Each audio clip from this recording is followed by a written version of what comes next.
Sous l'eau, il y aura 6 caméras réparties dans 3 globes incassables qui scruteront la profondeur de la piscine et la surface. L'image sera répercutée sur un écran très net et on pourra distinguer ainsi sur l'écran un corps d'adulte ou d'enfant ou même une palme qui serait toute seule. C'est-à-dire que dès que quelque chose ne bouge plus, hop, il y a un signal d'alarme. TF1 ne recule plus, TF1 ne recule devant rien. Hein. Quoi? TF1 ne recule devant rien.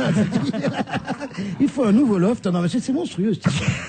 Non, c'est pas mal. Dès qu'un corps est détecté, l'alarme sonne. Nous l'avons réglé sur 15 secondes, dit une responsable. Au début, on se demandait ce que le système allait ôter au travail des maîtres nageurs. Finalement, c'est un plus. Depuis que nous disposons de cet ordinateur, il nous a déjà servi. Et ça permet de sauver les gens de la noyade. Non, c'est pas mal. Non, c'est pas mal, oui, c'est pas mal. Il faudra penser à en mettre dans les maisons de vieux, maintenant, des choses comme ça aussi. Mais tu les placerais où, sous le sol? Non, tu mets des trucs de surveillance. Oui. Mais si ça sonne dès qu'il y a quelqu'un qui bouge pas pendant 15 secondes, ça va bouger. C'est trop tard tout le temps. Ah non, un vieux, ça bouge tout le temps. Avec tous les médicaments qu'ils prennent. Et en plus, ils se plaignent. On s'en fout, on peut critiquer les vieux, ils écoutent les grosses têtes. Au fait, les grosses têtes ont repris, ils ont eu assez de chroniqueurs.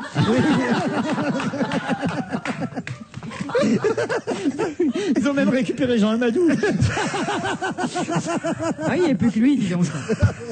Jean, si tu nous écoutes. Ah non, c'est vrai, je l'aime bien, Jean. Moi aussi, j'aime beaucoup Jean. C'est toi qui as commencé, je te signale, ne me regarde pas. Oh, l'autre. Mais ça, Laurent est très fort pour ça. Oh, le là. Oh, le là. Quand même, Charlotte, enfin. Quand même, pourquoi tu dis ça sur Jean Amadou? J'aime bien Jean parce qu'il m'a fait débuter et je le ferai arrêter.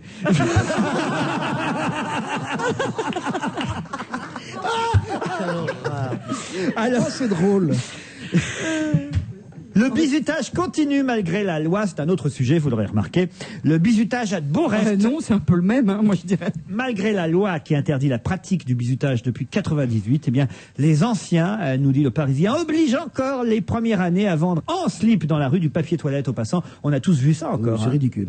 Vous avez été bizuté, vous, quand vous avez fait des études supérieures? J'ai Tu as fait des études supérieures? Raconte-nous tes études supérieures, ça va être bref là. Tu vas faire court pour une fois. Tu crois que tous les Oranais, toi, incultes, analphabètes, tu crois ça? Les Espagnols de rang, peut-être. Pas moi. Bon alors. Moi, j'ai été bizuté, bien sûr. Qu'est-ce qu'on vous a fait On m'a faire? rasé la tête. Ah oui, d'ailleurs. Ça n'a jamais repoussé. Alphonse, vous avez fait des études supérieures. Oui, et alors? Vous Non, avez j'ai pas été bizuté. Pas Non, bizuté. non. Personne ici autour de la table? Non. Un Corse, on le bizute pas, monsieur. Et alors, et les nouveaux chroniqueurs là de cette année, vous avez Ah oui, prévu c'est un vrai. bisutage, On devrait, quelque je chose? trouve. Ah, On devrait devrait visiter les... visiter, Oui, ouais. c'est une bonne idée, ça. On devrait leur demander d'appeler pour la robe de mariée, par exemple. Oui, ou bien c'est seulement leur micro à eux ouvert. Allez, un abattage d'arbres illégal, ça s'est passé dans Paris pendant l'été, discrètement, un matin. On est venu tronçonner 75 platanes dans le 14e arrondissement de Paris, c'est le boulevard Jourdan, très exactement. C'est universitaire. Ouais, pour le chantier du futur tramway des Maréchaux Sud. Et aujourd'hui, on apprend dans le Parisien que tout ça était vraiment illégal, puisque la mairie de Paris aurait dû demander une autorisation à la préfecture pour pouvoir abattre ces platanes. Eh bien non, ils n'ont pas fait, ils ont abattu les platanes discretos. Moi je l'ai vu de la Noé avec sa tronçonneuse à 5h du mat. C'est un bon maire. Non, mais moi, ce qui me fait rire là-dedans, c'est la contradiction des écolos. Parce qu'ils sont pour les transports propres, le tramway, etc. Ils se sont battus pour le tramway et là-dessus, quand même, ils échangent ça contre les platanes. Qu'est-ce que c'est que 75 platanes? À mon avis, ils vont les replanter une fois. Bien sûr, sur les rails. Sur les rails, oui. Ouais, c'est une bonne idée. C'est une très bonne idée. Mais non, sur les tramways, imbécile. C'est mieux, il y aura des arbres partout. Il y a des arbres qui vont se trimballer. Il y aura un platane sur chaque tramway. La ville fait amende honorable, hein, quand même. C'est ça qui est bien à la mairie de Paris, c'est quand ils font une connerie, ils l'assument. Il ne s'agissait pas d'une volonté de passer outre les procédures réglementaires. Les services ont simplement découvert qu'il y avait une demande d'autorisation à déposer. Cela dit, ajoute une élue, l'ensemble du dossier du tramway avait été présenté à tous les services de l'État avant l'enquête publique et tous avaient donné leur accord. Mais apparemment, cet accord ne valait pas pour l'abattage des platanes, l'abattage des arbres. Qu'est-ce qui vous fait rire là-dedans? Bon, bah, rien, c'est vrai qu'il y a une certaine contradiction à vouloir faire du transport propre et à pleurer pour quelques platanes. Quoi. C'est vrai, c'est amusant. Non, mais parce que moi j'adore les arbres, je suis une fan d'arbres, Oui. et je ne sais pas Parce que pourquoi. vous avez un chien peut-être, non? Bah non, pourquoi? Non, parce qu'elle grimpe aux arbres. Non, parce que pour faire pisser son chien, c'est formidable un platane. Moi, j'aime les arbres pour les arbres. Non, mais c'est vrai que par rapport à Bruxelles ou par rapport à Londres, on n'a pas d'arbres à Paris. C'est une ville sans arbres, Paris. C'est une ville sans non. jardin, sans parc. Mais si, c'est vrai. Un petit Paris. peu, quand même. Bon, attends, à part Napoléon III qui en a fait quelques-uns à droite à gauche, il n'y a pratiquement jamais eu de politique. Et puis Le politique de l'arbre, tu veux de lancer la politique de l'arbre. de parc. Bon, et c'est vrai, ça en manque. Quoique M. Raffarin est un peu plié. Pas mal. Pas mal. Charlotte. Donc tu n'aimes pas les platanes? Non, j'adore les platanes. Non, mais vous avez non, dit j'adore. pourquoi vous aimez les platanes? Eh ben, je ne sais pas, parce que l'arbre, c'est que, là, voilà, c'est comme, je sais pas, c'est la ça vie, me l'arbre. pas, c'est la vie, c'est beau, et que moi, ça me fait toujours quelque chose quand on. Quand on abat un arbre. Mais cela dit, évidemment, on va en replanter et tout va bien. Oui, on fera un télétron. Mais c'était. Et vous pourrez donner, voilà, et on Non, plantera. mais regardez, mais pourquoi dans ces cas-là les forêts, pourquoi ça nous désole ces forêts qui sont toutes brûlées comme ça? C'est ça, c'est que c'est triste, je ne sais pas pourquoi. Oui, Ça mais fait c'est pas partie pareil. de- Les forêts, elles sont là, elles ont toujours été là, tandis que les platanes. Puis on va pas mettre un ça se tramway plante, dans la ça se forêt de déplante. Fontainebleau. Ah, mais je veux attends, dire, un beau là, c'est- platane, ça met 200 ans à pousser. Ah ouais. C'est pas.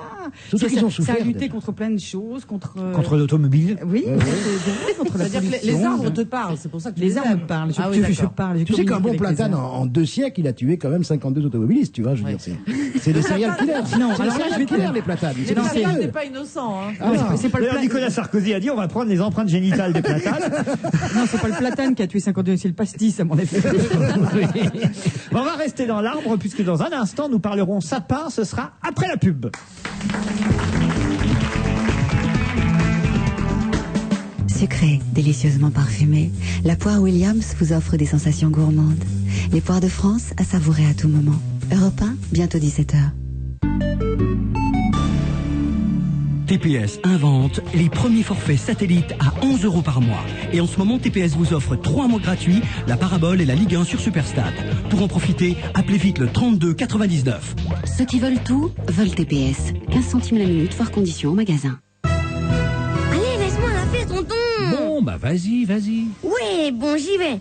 Chez Intermarché et Écomarché. Attends, Léo, je vais le faire, hein. Écoute-moi. Chez Intermarché et Écomarché, opération petit prix pour rentrée réussie. Petit déjeuner, goûter, produits laitiers et produits frais pour commencer l'année scolaire du bon pied. Oui, ben c'est pas mieux que moi. Oh, Léo, c'est la voix de tonton quand même. Intermarché. Donnons plus à celles qui donnent tant. Dans les intermarchés et les écomarchés participants. Ils n'ont plus rien à se maudire. Ils se performent. Découvrez L'amour est mort, une chanson inédite de Jacques Brel. La haine est devenue leur science, les caries sont devenus leur rire. L'amour est mort. Jacques Brel, le 23 septembre, un événement Barclay.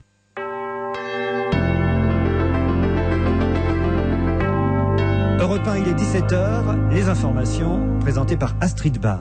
2 enfants âgés de 8 et 9 ans sont soupçonnés d'être à l'origine d'un incendie dans le sud de la France. Ils ont été interpellés chez eux hier soir. Ils ont expliqué aux gendarmes qu'ils ont déclenché le feu accidentellement en jouant avec des pétards début juillet à Breil-sur-Roya dans les Alpes-Maritimes. Cet incendie avait mobilisé 2 traqueurs et des dizaines de pompiers. Il a fallu 2 mois d'enquête aux gendarmes pour trouver ces enfants. Et des traces d'hydrocarbures ont été détectées dans le Var et précisément dans le massif des Morts, ravagé par les flammes. Des prélèvements ont été effectués à la fin du mois d'août. Ils ont permis de déceler des traces d'hydrocarbures qui étaient dans un papier journal. D'autres traces ont également été relevées sur des départs de feu, mais moins importants. Et de nouveaux départs de feu pourraient être enregistrés dans l'après-midi ou dans la soirée, toujours dans le Var et également dans les Bouches-du-Rhône, mais cette fois à cause des orages. Une alerte orange de niveau 3 sur une échelle de 4 était mise pour ces 2 départements. Elle est valable jusqu'à 22h ce soir. Les orages pourraient être localement violents et les dégâts pourraient être importants. Comme tous les vendredis soirs, on jette un coup d'œil sur vos conditions de circulation et il y a déjà des difficultés, Virginie Salmen. Oui, le périphérique est déjà saturé. En intérieur, vous ralentissez de la porte de Sèvres jusqu'à Bagnolet et de porte de Vincennes jusqu'à la porte d'Orléans. En extérieur, la circulation est bloquée de la porte de la Muette jusqu'à la porte de Bercy, c'est-à-dire que les 3/4 du périphérique sont saturés. Sur la 1, vous ralentissez de Saint-Denis à la porte de la Chapelle vers Paris. Sur la 6B, les ralentissements vont d'Arcueil jusqu'à la porte d'Italie. Sur la 3, au départ de Paris, la circulation est difficile de Bagnolet jusqu'à Romainville. Enfin, sur la 4, ralentissement de porte de Bercy à Joinville. Tout le contournement est de la capitale est saturé entre Gare au Nord et Bondy. En Rhône-Alpes, les abords de Lyon sont déjà très chargés. Un bouchon s'est formé dans les deux sens entre l'échangeur de Vienne Sud et Chasse-sur-Rhône.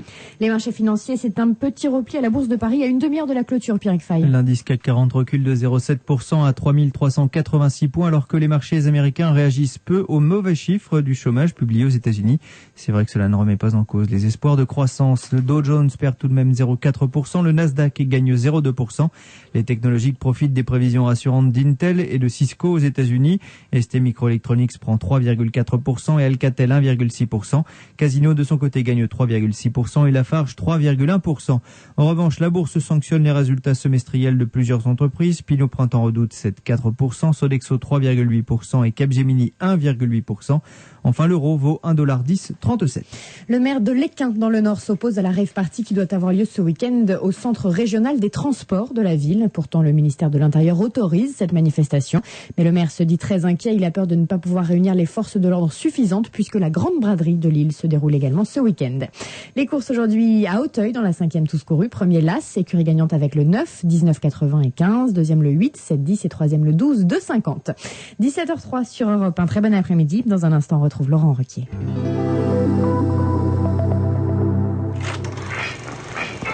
Si pour vous, le cinéma c'est ça, vous allez être surpris. Les 6 et 7 septembre, Sony vous invite au Sony Dream World, un événement exceptionnel pour vous émouvoir, vous étonner et vous faire vibrer. Partez à la découverte des technologies et des jeux de demain, de l'actualité cinéma de la rentrée et rencontrez les artistes du moment. Ce week-end, rendez-vous au Palais des Congrès Porte-Maillot à Paris pour une expérience unique avec Sony. Modalité de réservation sur sony.fr. Toutes les prévisions météo à 7 jours sont sur votre téléphone. Appelez le 0892 02 6000.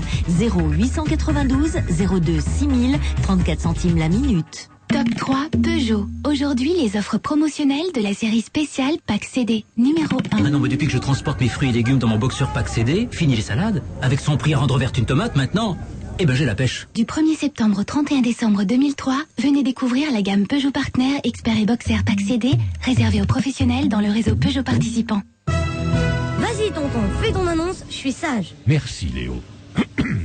Sur votre livret Avantage Carte Intermarché de septembre, il y a plus de 250 produits qui vous permettent de cumuler plus de 145 € sur votre carte de fidélité et de les dépenser quand vous voulez. Eh, tu sais tonton, mon Oui. copain Martin, son oncle il a dit qu'avec ce qu'il aurait cumulé avec le livret, il achèterait à Martin le jeu qu'il veut pour Noël. Oui, mais ça, c'est un oncle sympa. Ouais, super sympa, hein.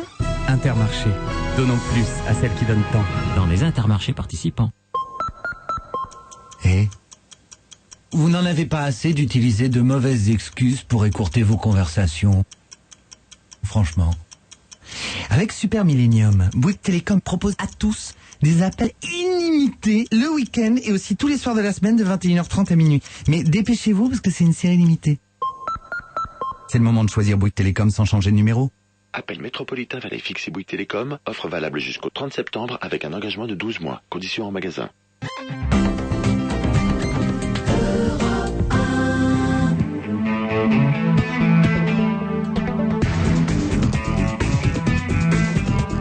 On va se gêner, deuxième heure, toujours avec Charlotte de Turckheim, Isabelle Motro, Sophie Garel, Jean Benguigui, Philippe Alfonsi. Et j'ai promis qu'on allait parler des sapins de Noël. Ça a été l'objet de ma chronique ce matin avec Julie à 9h moins 20. Mais je voudrais en reparler avec vous parce que ça m'a touché. Quand j'ai vu la une d'aujourd'hui en France qui nous annonçait quand même qu'on manquerait de 1 million de sapins à Noël. Puisque les sapins ont grillé pendant l'été, dans le Morvan particulièrement. On sait que les épines sont tombées, les aiguilles sont rouges. Les sapins ont souffert eux aussi de la canicule. Il y aurait 1 million de sapins en moins à Noël prochain. Il faut savoir qu'on en vend à peu près 5 à 6 millions de sapins à chaque Noël. Donc 1 million sur 5 ou 6 millions, c'est énorme. Ça veut dire que tout le monde n'aura peut-être pas son sapin à Noël. Une personne sur 5 n'aura pas son sapin. Ben moi, je vais aller l'acheter tout à l'heure. Est-ce que nous avons au téléphone Monsieur Naudet, qui est président de l'AFSNN? Je vous répète ce que c'est, et je vous le rappelle parce que je l'ai déjà dit ce matin. La FSNN, c'est l'Association française du sapin de Noël naturel. Monsieur Naudet, bonjour. Bonjour Monsieur Ruquier. Est-ce vrai, ce que j'ai pu lire dans la presse, est-ce qu'on va manquer de sapin à Noël? Alors pas ce Noël-ci, sûrement pas, parce que la canicule... Ah mais non, mais il faut rétablir la vérité. Donc je vais essayer de le faire. La canicule et la sécheresse, elle a touché les jeunes plantations de sapins qui ont été faites au printemps dernier, pour des sapins qui seront bons à la vente dans 5, 6 ou 7 ans. Suivant le taux de croissance. Voilà, Oui. voilà. Donc, et selon la hauteur à laquelle on va couper ces sapins ou les arracher. Alors donc, ce qu'on peut faire à Noël prochain, c'est garder son sapin, le replanter et le ressortir pendant 6 ans. Oui, on peut, mais ça, il n'y a pas qu'à Noël prochain, on peut déjà depuis longtemps le faire. C'est vrai. Mais oui, on peut le faire. Ceci dit, la chose, c'est pas si simple que ça. C'est pas parce qu'il y a 1 million d'arbres qui vont mourir ou qui sont morts déjà cet été dû à la canicule. Cette production, elle est étalée sur 5, 6 ou 7 ans. Donc c'est pas 1 million de sapins qui vont d'un seul coup manquer sur le marché. C'est un manque à gagner sur plusieurs années d'1 million de sapins qui va être réparti. Les sapins qu'on vend en France sont toujours français? Ou en grande partie, en très très grande majorité, ils sont français, bien sûr. Et c'est des sapins de culture, il faut le dire, parce que trop souvent, on entend dire que c'est un sapin qu'on va couper dans la forêt, ça n'a rien à voir. Et évidemment. Il faut le dire. On ne massacre pas les forêts pour Sûrement décorer nos maisons à Noël. Surtout quand elles n'en ont pas besoin cette année. Oui. Comment ça, elles n'en ont pas besoin? Non, elles n'ont pas besoin de ça. Autre question que je voulais vous poser, puisque vous êtes pour le sapin de Noël naturel, ça veut dire que vous êtes contre le sapin de Noël en plastique? Oui, ça va de soi. Un sapin de Noël en plastique, c'est pas bon quand même. Hein. Et puis, c'est polluant à la fabrication, polluant à la destruction, ce que n'est pas un sapin de Noël naturel par définition. Donc, et en plus, il peut se replanter si on le veut, donc il a tout un tas de qualités qui font que n'a pas le sapin de Noël en plastique. Et il n'a pas le même charme. Parce que Noël en plastique, Pâques à... Non, en tout cas, vous nous avez apporté beaucoup de précisions. Merci. Vous avez complété l'article du Parisien de ce matin. C'était un peu un titre catastrophe à la une, hein, quand même. Genre, 1 million de sapins en moins pour Noël. On s'est dit, voilà, il manquait plus que ça. Déjà qu'on a eu un été pourri, si on a un Noël triste, sans sapin. Eh bien, monsieur, merci d'avoir rectifié. On vous applaudit. Si j'ai interrompu Monsieur Naudet, c'est parce que Martine Aubry nous attend au téléphone pour nous parler de la grande braderie qui va avoir lieu ce week-end à Lille. Une braderie, vous le savez, exceptionnelle. C'est un événement chaque année. Madame Aubry, bonjour. Bonjour. Plus de 10 000 exposants, nous rappelle Le Figaro ce matin, par exemple. 10 000 exposants qui vont occuper 200 km de trottoir à l'occasion de cette grande braderie.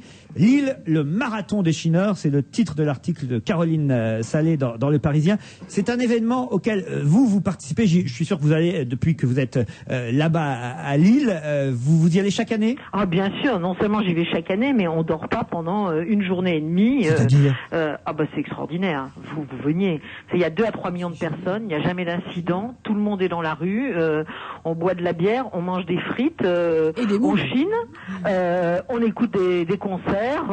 C'est bon enfant, c'est génial, quoi. Je veux dire. Vous attendez des dizaines de milliers de visiteurs. Alors, ça veut dire quoi? 2 à 3 millions. 2 à 3 millions. L'année dernière, on était à environ 2,5 millions, 2,6 millions. Je pense que cette année, avec le soleil qui est là, on va faire encore mieux. On va manger 400 tonnes de moules. Hein. C'est énorme. Voilà, il va y avoir des tas devant 1000 tonnes de frites. Oui, absolument. J'ai les détails, j'ai les chiffres. Que Monsieur Raffarin ne me reprenne pas sur les chiffres, j'ai le dossier. Et c'est absolument. Et c'est une très bonne brocante, c'est une brocante de qualité, on y trouve beaucoup de choses. Croyez-moi. Beaucoup de choses, parce qu'il y a, vous savez que au départ, c'était un vide-grenier des particuliers. Les bourgeois disaient à leurs domestiques, vous pouvez vendre entre minuit le dimanche et 6 heures du matin pour évidemment travailler le reste du temps, tout ce qui nous gêne dans nos greniers, dont on n'a plus besoin. Et puis maintenant, c'est tous les Lillois, depuis les enfants qui viennent vendre leurs livres, leurs vêtements, jusqu'à des commerçants. Il y a de la fripe, des puces, des antiquaires. Vous-même, vous avez vendu, je sais pas, un vieux costume de Pierre Mauroy, quelque chose? Non, jamais. Mais on trouve de tout. de tout. Vous voulez acheter un perroquet, vous voulez acheter un manège ancien, ou vous voulez acheter une Pierre Mauroy même éventuellement. Non, Pierre Mauroy on le garde. Bon. Alors, on le garde, on y tient beaucoup. Vous le louez, mais vous ne le vendez pas. Voilà. On ne le vend pas, on le montre. Vous le montrez quand même. C'est notre beau symbole de ce qu'est devenu la ville de Lille. On se balade avec lui, mais on le garde. Et il est en liberté ou bien vous le montrez avec le collier et puis le tambourin pour le faire danser? Ne taquinez pas Madame Aubry. On se balade avec lui comme tout le monde le fait. C'est ces millions de personnes qui vont être là ce week-end dans cette ambiance formidable. Mais Laurent Ruquier, si vous n'êtes jamais venu, c'est vraiment un manque majeur. Ce ne sera hélas pas ce week-end, mais l'an prochain, je m'engage. Sur vous, surtout qu'on a l'année 2004, année européenne de la culture. Tous les week-ends, on a des raisons d'être à Lille l'année prochaine. Alors je vous attends au week-end de la braderie où il y aura à la fois la culture et la braderie. L'engagement est pris pour 2004, mais Charlotte de Turckheim, ici présente, y est déjà allée manifestement. Ah oui, puis moi j'ai plein de copains aussi qui vont avec des camions et des camionnettes et des machins. Qui viennent vendre leurs affaires. De la France entière, les gens viennent là. Ils viennent absolument pour vendre, etc. Et en général, on a des commandes. Moi, j'ai une copine qui collectionne des petites brassières en dentelle du 19e. On les cherche. On cherche un livre de classe du début du siècle. On cherche tout et n'importe quoi et on trouve toujours tout. C'est ça qui est formidable. Parfait. Et il faut combien de temps à peu près pour faire tout ces 35 heures? Ah ben oui, voilà, exactement. Je vois que vous avez bien préparé. Et je vois combien joli. Comme moi que ces 35 heures, c'est formidable. Et moi, je vais marcher 35 heures dans la ville avec tout le monde. Voilà. Parfait. Ben, on vous remercie pour votre témoignage. C'est gentil d'avoir pris de votre temps pour nous parler de cette braderie de Lille qui, je le sais, est un événement populaire et un événement qui plaît à tous ceux qui se sont déjà rendus là-bas. Merci Madame Aubry. Merci à vous. Enfin. C'est la première fois que je lui parle, je la trouve très sympa cette dame quand elle parle comme ça de frites et des moules. Quand elle n'est pas en fonction, ça va. Vous lui avez pas parlé à Martine Aubry, Philippe Alfonsi, vous êtes fâché? Non, pas du tout. Moi, je n'ai rien contre Martine Aubry, à part peut-être en effet les 35 heures qui ne sont pas une réussite formidable. Mais c'était bien. Là, j'ai adoré quand même. Là, ah oui, oh là là. Alors là, Laurent. Alors là, c'est. Oui. C'est un petit peu comme le projet de TF1 de les mettre dans un loft. Ce serait un exercice de style de leur dire, allez, ben maintenant, pendant 10 minutes, parlez-moi de moules et de frites. Et là, finalement, peut-être qu'ils seraient plus crédibles et plus sympathiques et on voterait pour eux. Elle a moins de pression que quand elle était. La pression, c'est avec les moules et les frites. Joli, oh là là. Non, mais vous êtes brillants autour de cette table. Mais quelle équipe, Je crois qu'on a les meilleurs aujourd'hui. C'est fou, c'est dingue. Il sera peut-être temps de parler littérature avec quand même le bouquin de la semaine, mais peut-être un peu de musique avant si vous êtes d'accord, non? On est d'accord, obligé. Qu'est-ce que j'ai en magasin? Alizé était à l'Olympia hier soir. Non, alors pas Alizé. D'accord. Qu'est-ce que j'ai d'autre en magasin? Beyoncé, ça c'est quand même pas mal. Ah oui, d'accord. Elle a fait un carton cet été. Je vais employer deux expressions que les auditeurs détestent le plus dans ma bouche. Elle a fait un carton cet été et ses disques se sont vendus comme des petits pains. Crazy in Love, voici Beyoncé Knowles, ex-destination ce matin. Mais c'est votre avis à vous autour de la table que je veux. Sophie Garel, c'est vous qui allez commencer. Le livre en question, c'est celui de Frédéric Beigbeder, Windows on the World. On sait tous que l'action se passe dans les fameuses tours du World Trade Center le jour du 11 septembre. C'est tout l'intérêt de ce livre, publié chez Grasset. Windows the World, c'est le restaurant qui se trouve tout à fait en haut de qui se trouvait même. Qui se trouvait. Et le parti. Parce que s'il existe encore, faut y aller. Hein. Ils sont à plat. Alors donc, Beigbeder prend un parti intéressant. En fait, c'est le premier livre que je lis sur le 11 septembre. Et le 11 septembre a été une date importante, comme chacun sait. Mais tout le monde se souvient effectivement de ce que l'on faisait le 11 septembre. Et c'est très émouvant. L'histoire démarre, une histoire qu'il imagine, un père de famille qui amène ses deux garçons prendre un petit déjeuner au World Trade Center. Et ils ont subi ce que l'on imagine. Et c'est chronométré, minute par minute, ce qui se passe dans la tête de ce mec qui est un gars sémillant américain qui a réussi, qui a divorcé, qui a la garde des enfants. Oui, parce que c'est un restaurant plutôt cher, évidemment. Oui, c'est un restaurant plutôt cher et alors il passe toute sa vie en revue et tout ça. Bon, on imagine ce qui peut se passer dans la tête de quelqu'un qui a été pris au piège de cet affreux accident. Et parallèlement, chapitre par chapitre, on passe de cette histoire-là, dans le World Trade Center, à l'histoire de Monsieur Beigbeder, qui est aussi intéressante, surtout pour sa famille, c'est-à-dire qu'il parle de lui, beaucoup de lui, de son Amérique à lui. Alors, il y a des moments parce qu'il écrit bien, il est drôle, il est plein de références littéraires, plein de références américaines. Alors, il vous parle de son Amérique à lui. C'est quasiment un guide de New York, si vous voulez avoir toutes les adresses salaces, vous pouvez avoir des femmes à gros seins, à cheveux qui sentent bon. Et il y a beaucoup de références, enfin bon, de nocturnes, de la vie nocturne de Ben Guigui est pas d'accord, Jean. Pourquoi? Mais on te donnera la parole après. Vous allez reprendre, Sophie, mais pourquoi vous n'êtes pas d'accord avec ça? Non, parce que moi je trouve que le Beigbeder écrit son livre et il a écrit vraiment depuis la tour Montparnasse, depuis le restaurant La Tour Montparnasse. Et il a écrit, c'est une idée assez formidable, dans un lieu comparable au restaurant où se situe l'action du 11 septembre.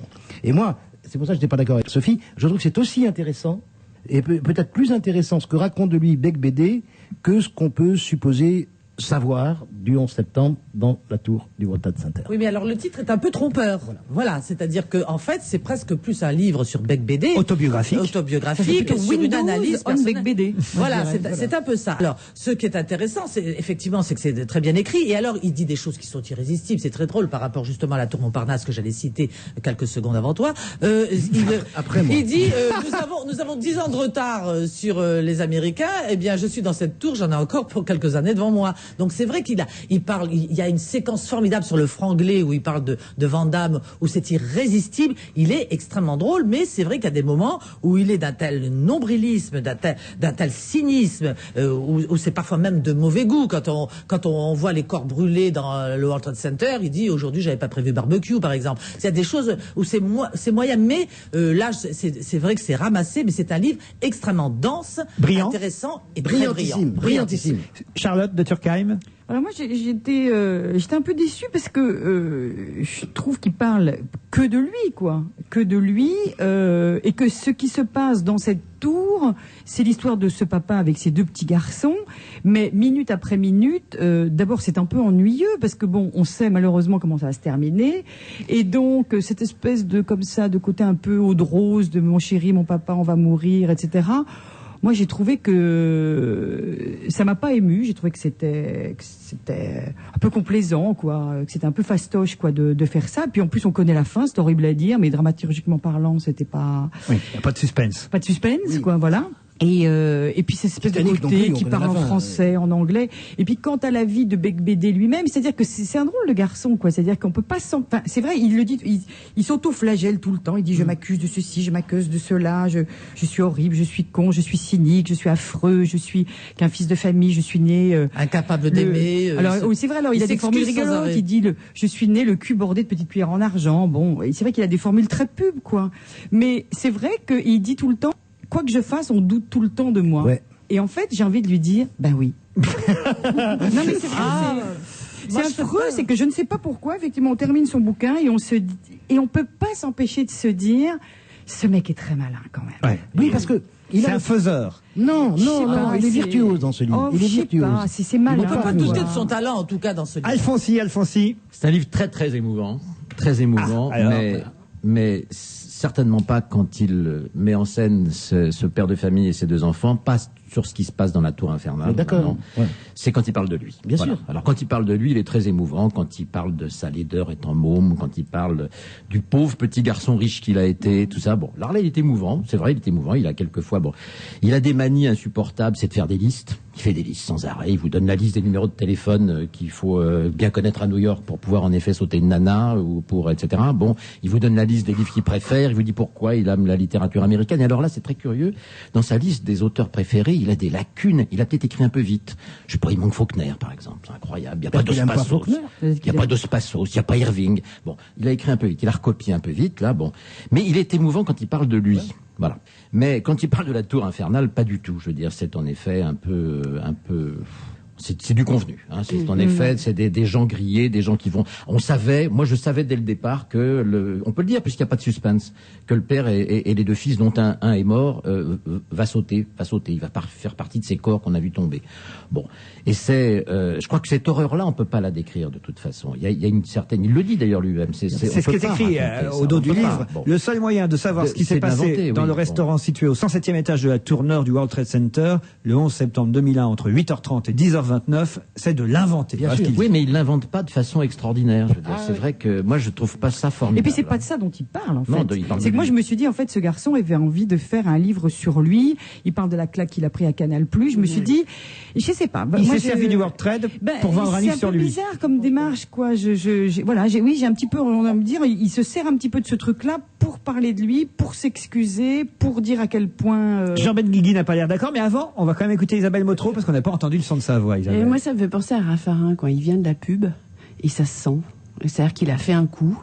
Je vais écrire sur le World Trade Center comme si on y était, etc. Alors j'imagine la tête de l'éditeur. Ah mais oui, bon sang, mais c'est bien sûr.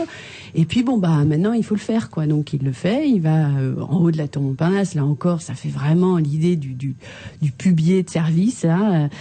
Non, moi j'ai pas été émue du tout. J'ai trouvé la démarche. Enfin, on frôle tout le temps l'obscène quand même, hein, parce que je sais pas. Moi, je trouve ça un peu dérangeant d'imaginer la vie de ces gens. Ça m'a un peu dérangé, mais bon, je trouve qu'effectivement, il parle que de lui, quoi. Et ça me dérange pas. C'est un genre qui existe, hein. C'est un genre, ça m'ennuie. Bon, Jean Benguigui. Les avis sont très partagés. Ah ouais, hein. C'est intéressant. Non mais c'est pas Proust, hein, c'est Bec BD. Non mais bien sûr. Non mais je pense que si celui n'était pas signé Bec BD, on ne dirait pas les mêmes choses. Non, je crois pas. Je ne crois pas. Parce que Bec BD, c'est un type qui a une science du rebond extraordinaire. Il rebondit constamment dans toutes les directions. Il rebondit pas comme un ballon de football, il rebondit comme un ballon de rugby. C'est-à-dire qu'on sait jamais où il va aller comme ça. Et ça, c'est très bien. Et ça, c'est une très grande qualité qu'il a. Moi, je trouve, au contraire, il y a deux histoires en une. Il y a celle de la tour Montparnasse, la sienne, et celle du World Trade Center. Le truc américain, il est traité comme la télé-réalité à l'eau de rose. Et c'est pas autre chose. Et ça, c'est très américain. Comme c'est raconté comme ça, comme la télévision américaine. Je suis pas d'accord. Je trouve que son père américain ressemble étonnamment à Bec BD. Au fond, il a continué son portrait à travers ce type, une vie déstructurée, il s'est pas aimé non plus. Il n'a pas élevé ses enfants. Il lui ressemble, c'est son sosie. Bon, et quelque part, c'est peut-être une des choses intéressantes de Moi, je pense des choses intéressantes. Il s'est projeté également dans la tour à travers ce père et ses deux enfants. Bah, les avis sont très. J'ai du mal à faire mon. Moi, je conseille absolument ce livre. Voilà. J'ai du mal à faire mon résumé. Alors, Benguigui conseille le livre. Sophie. Oui, de toute façon, oui. Bon. Non, je le conseille pas parce que vraiment, si vous avez, je sais pas. C'est pas essentiel, quoi. Voilà. Bon. Isabelle. Oui, non, moi non plus. Je veux dire, voilà, c'est si on a envie. Enfin, Non, bon, d'accord, Charlotte. Oui, moi non plus, je le conseille pas. Bah alors voilà, vous êtes 2,5 sur 5.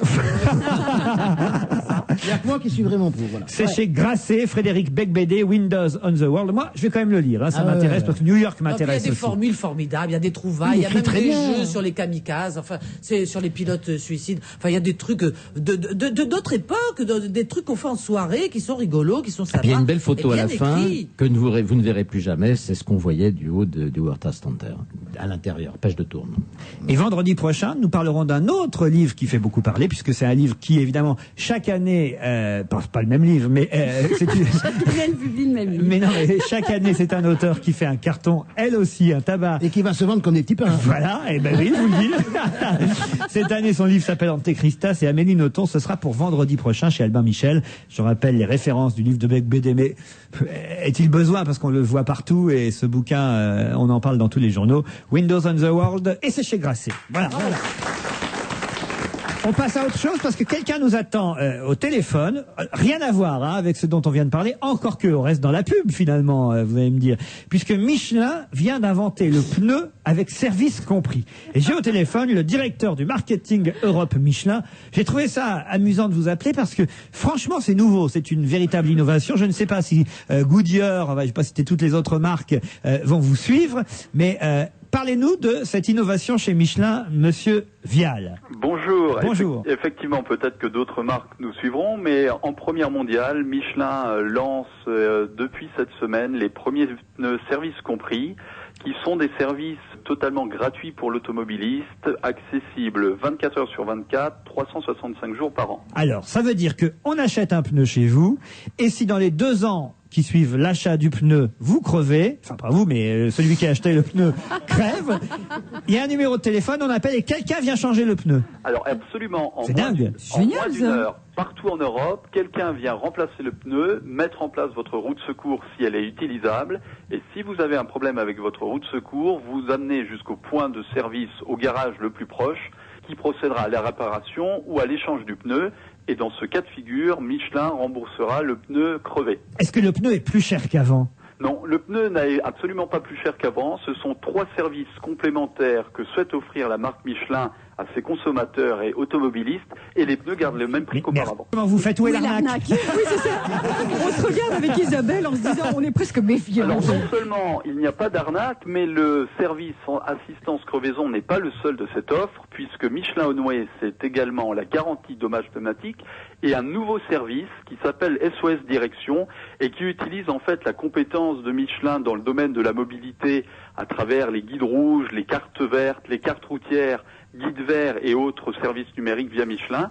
Nous donnons la possibilité à tout conducteur ayant acheté des pneus Michelin de téléphoner à un conseiller Michelin Onway, et ce conseiller donnera des informations sur les hôtels, les restaurants, les stations-service les plus proches de son lieu de destination, ou donnera encore, si vous le souhaitez, des informations sur votre itinéraire et vous donnera les parcours les plus rapides. Est-ce que je comprenne le calcul du marketing, c'est de se dire on ne le vend pas plus cher, mais on va en vendre plus. Absolument, absolument. Le calcul du marketing, c'est de se dire on renforce la proximité de la marque avec ses consommateurs, on offre du service en plus au-delà. Comment vous allez en vendre plus? Il n'y a jamais que 4 roues à une voiture. Oui, mais et il n'y en aura probablement pas 5 demain matin. Par contre, on peut bien entendu avoir des automobilistes encore plus nombreux que ceux qui nous font confiance aujourd'hui dans les années à venir. On peut s'offrir des pneus pour Noël. Oui, c'est ça. C'est vrai. Tiens, voilà un pneu. Qu'est-ce que vous en pensez, Alphonse? Je trouve que c'est une excellente idée. Ça, voilà. Ça, c'est du marketing intelligent parce que c'est vrai, c'est du vrai service. Bon.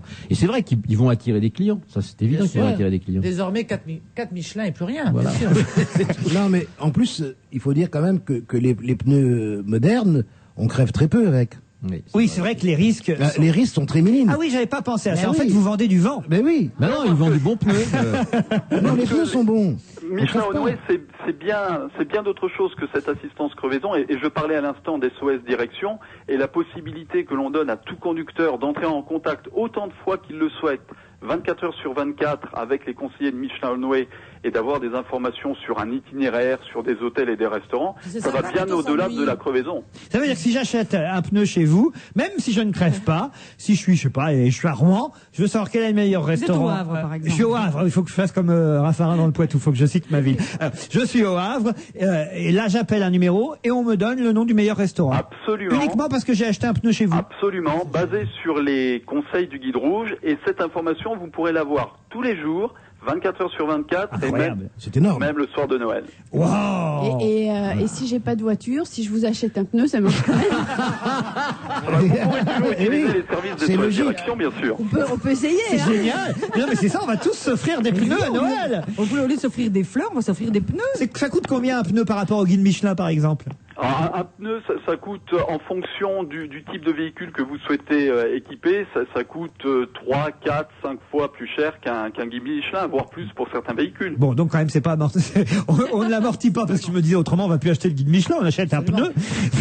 Voilà. Et puis voilà, l'affaire est faite. Écoutez, vous nous avez apporté toutes les précisions qui nous manquaient. Moi, j'ai lu ce papier dans le Parisien ce matin sous la plume de Guillaume Zambeau, et je trouvais ça utile, franchement, de vous avoir au téléphone, parce que il faut l'avouer, un coup de génie de votre marque. Et puis après tout, c'est une marque française, alors autant de la patrie, le jour du pneu est arrivé. Il faut pas la batterie avec. C'est une marque française, on peut peut-être le rappeler, qui est le numéro 1 mondial du pneumatique. Parfait. Eh bien, je vous souhaite. Eh bien, je vous dis Goodyear avec cette nouvelle. Bonne continuation à vous. Merci, au revoir. Au revoir.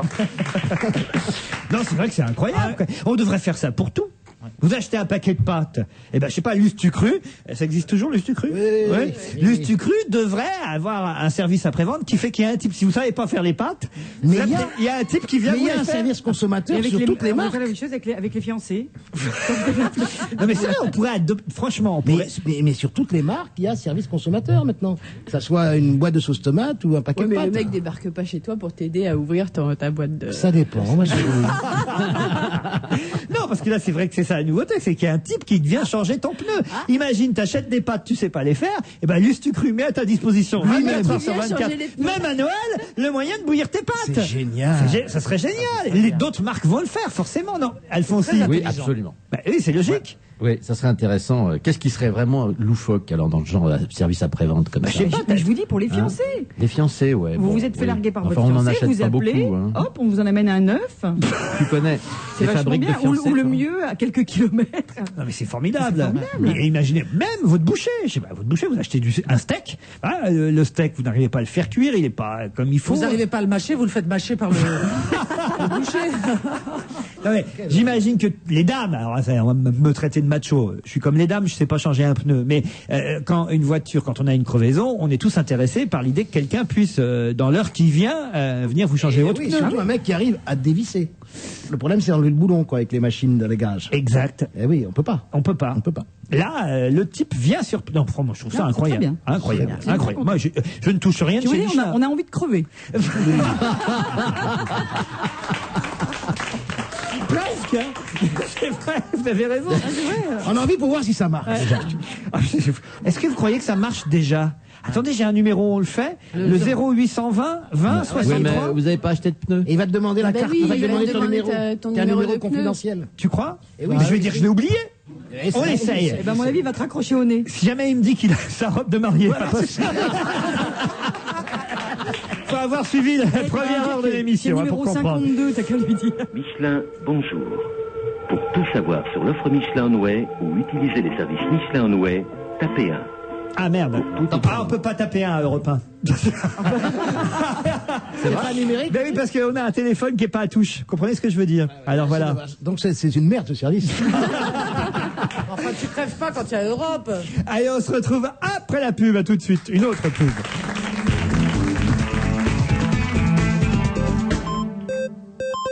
Si pour vous, le jeu, c'est ça, vous allez être surpris. Les 6 et 7 septembre, Sony vous invite au Sony Dream World, un événement exceptionnel pour vous émouvoir, vous étonner et vous faire vibrer. Partez à la découverte des technologies et des jeux de demain, de l'actualité cinéma de la rentrée et rencontrez les artistes du moment. Ce week-end, rendez-vous au Palais des Congrès Porte-Maillot à Paris pour une expérience unique avec Sony. Modalité de réservation sur sony.fr. Leclerc sélectionne pour vous des produits frais de grande qualité. Allô? Ah, Mathilde, j'essaye de te joindre depuis ce matin. Ah ben j'ai changé de chambre. J'ai vu sur le parc. Dis donc, c'est toi qui m'as fait livrer ce bouquet ridicule? Comment ça, un bouquet? Tu plaisantes? On vient de m'apporter à l'instant un bouquet, mais affreux, sans petit mot ni carte de visite. Je t'ai fait porter une somptueuse corbeille de magnifiques raisins que j'ai préparés moi-même avec du raisin muscat du Ventoux que j'ai acheté chez Leclerc. Ben, elle est où ma corbeille? J'en sais rien, mais tu la retrouves. Les 5 et 6 septembre, la barquette de raisin muscat du Ventoux AOC, nos régions ont du talent, est à 3,65 € le kilo. J'ai une de ces envies de raisin maintenant? TPS invente les premiers forfaits satellites à 11 € par mois. 11 € par mois pour découvrir des chaînes thématiques pour toute la famille. LCI, Eurosport, Télétoon, TF6 et bien d'autres. Et toujours en exclusivité, l'ensemble des chaînes nationales en qualité numérique. Maintenant, avec 11 €, vous pouvez aussi acheter 15 kilos de sucettes au citron. Ah, c'est un choix. TPS invente les premiers forfaits satellites à 11 € par mois, avec 3 mois gratuits et la parabole offerte. Ceux qui veulent tout, veulent TPS. Voir conditions au magasin.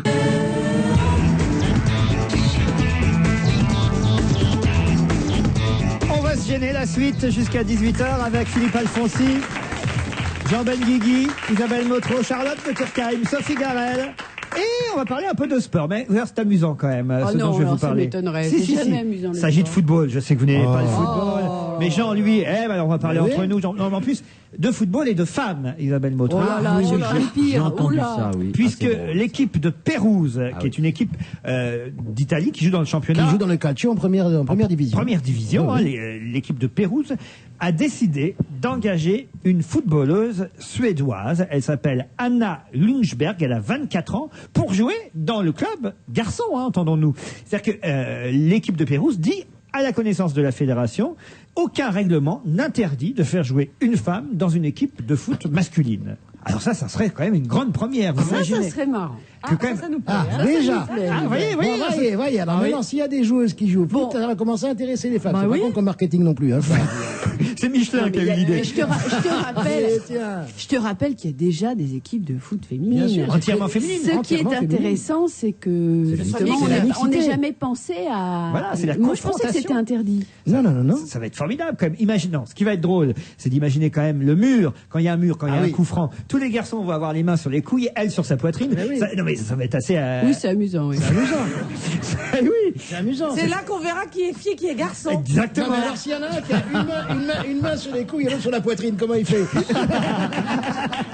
On dit c'est qui celui-là? Avouez quand même que c'est une vraie nouveauté, ça. Ah oui, c'est étonnant. ça. C'était intéressant que je vous en parle. Ouais. Bah Mais voilà. pourquoi elle? Parce qu'elle Mais c'est joue une très championne, très bien ou... Elle Non, joue- mais une championne, c'est oui, une internationale absolument. suédoise. Oui. Mais c'est vrai qu'il y a des Oui, filles qui jouent très très bien au foot. C'est peut-être ça que le Paris Saint-Germain devrait faire. Ils ont des tels soucis au PSG. Ils ont eu Ronaldinho, mais on n'a jamais su. Il est con, ce Il est Dominique. con. Luis Fernandez, il a fait une très bonne vanne. Dans l'émission qui passera ce passe soir. hein, qu'on a enregistré, on peut le dire. Oui. Et il a dit quand même, Laurent lui dit, mais alors Ronaldinho, il a marqué un but parce qu'ils ont joué, Barcelone a joué contre, je sais plus quelle équipe. Séville. Contre Séville à minuit 5. On en a pour parlé des tas de cette semaine, raisons. voilà. Bon, et il se trouve que Ronaldinho marquait un but à 1h du matin. Et Luis Fernandez a dit, c'est l'heure où il est en forme. Je trouve ça très drôle. Voilà.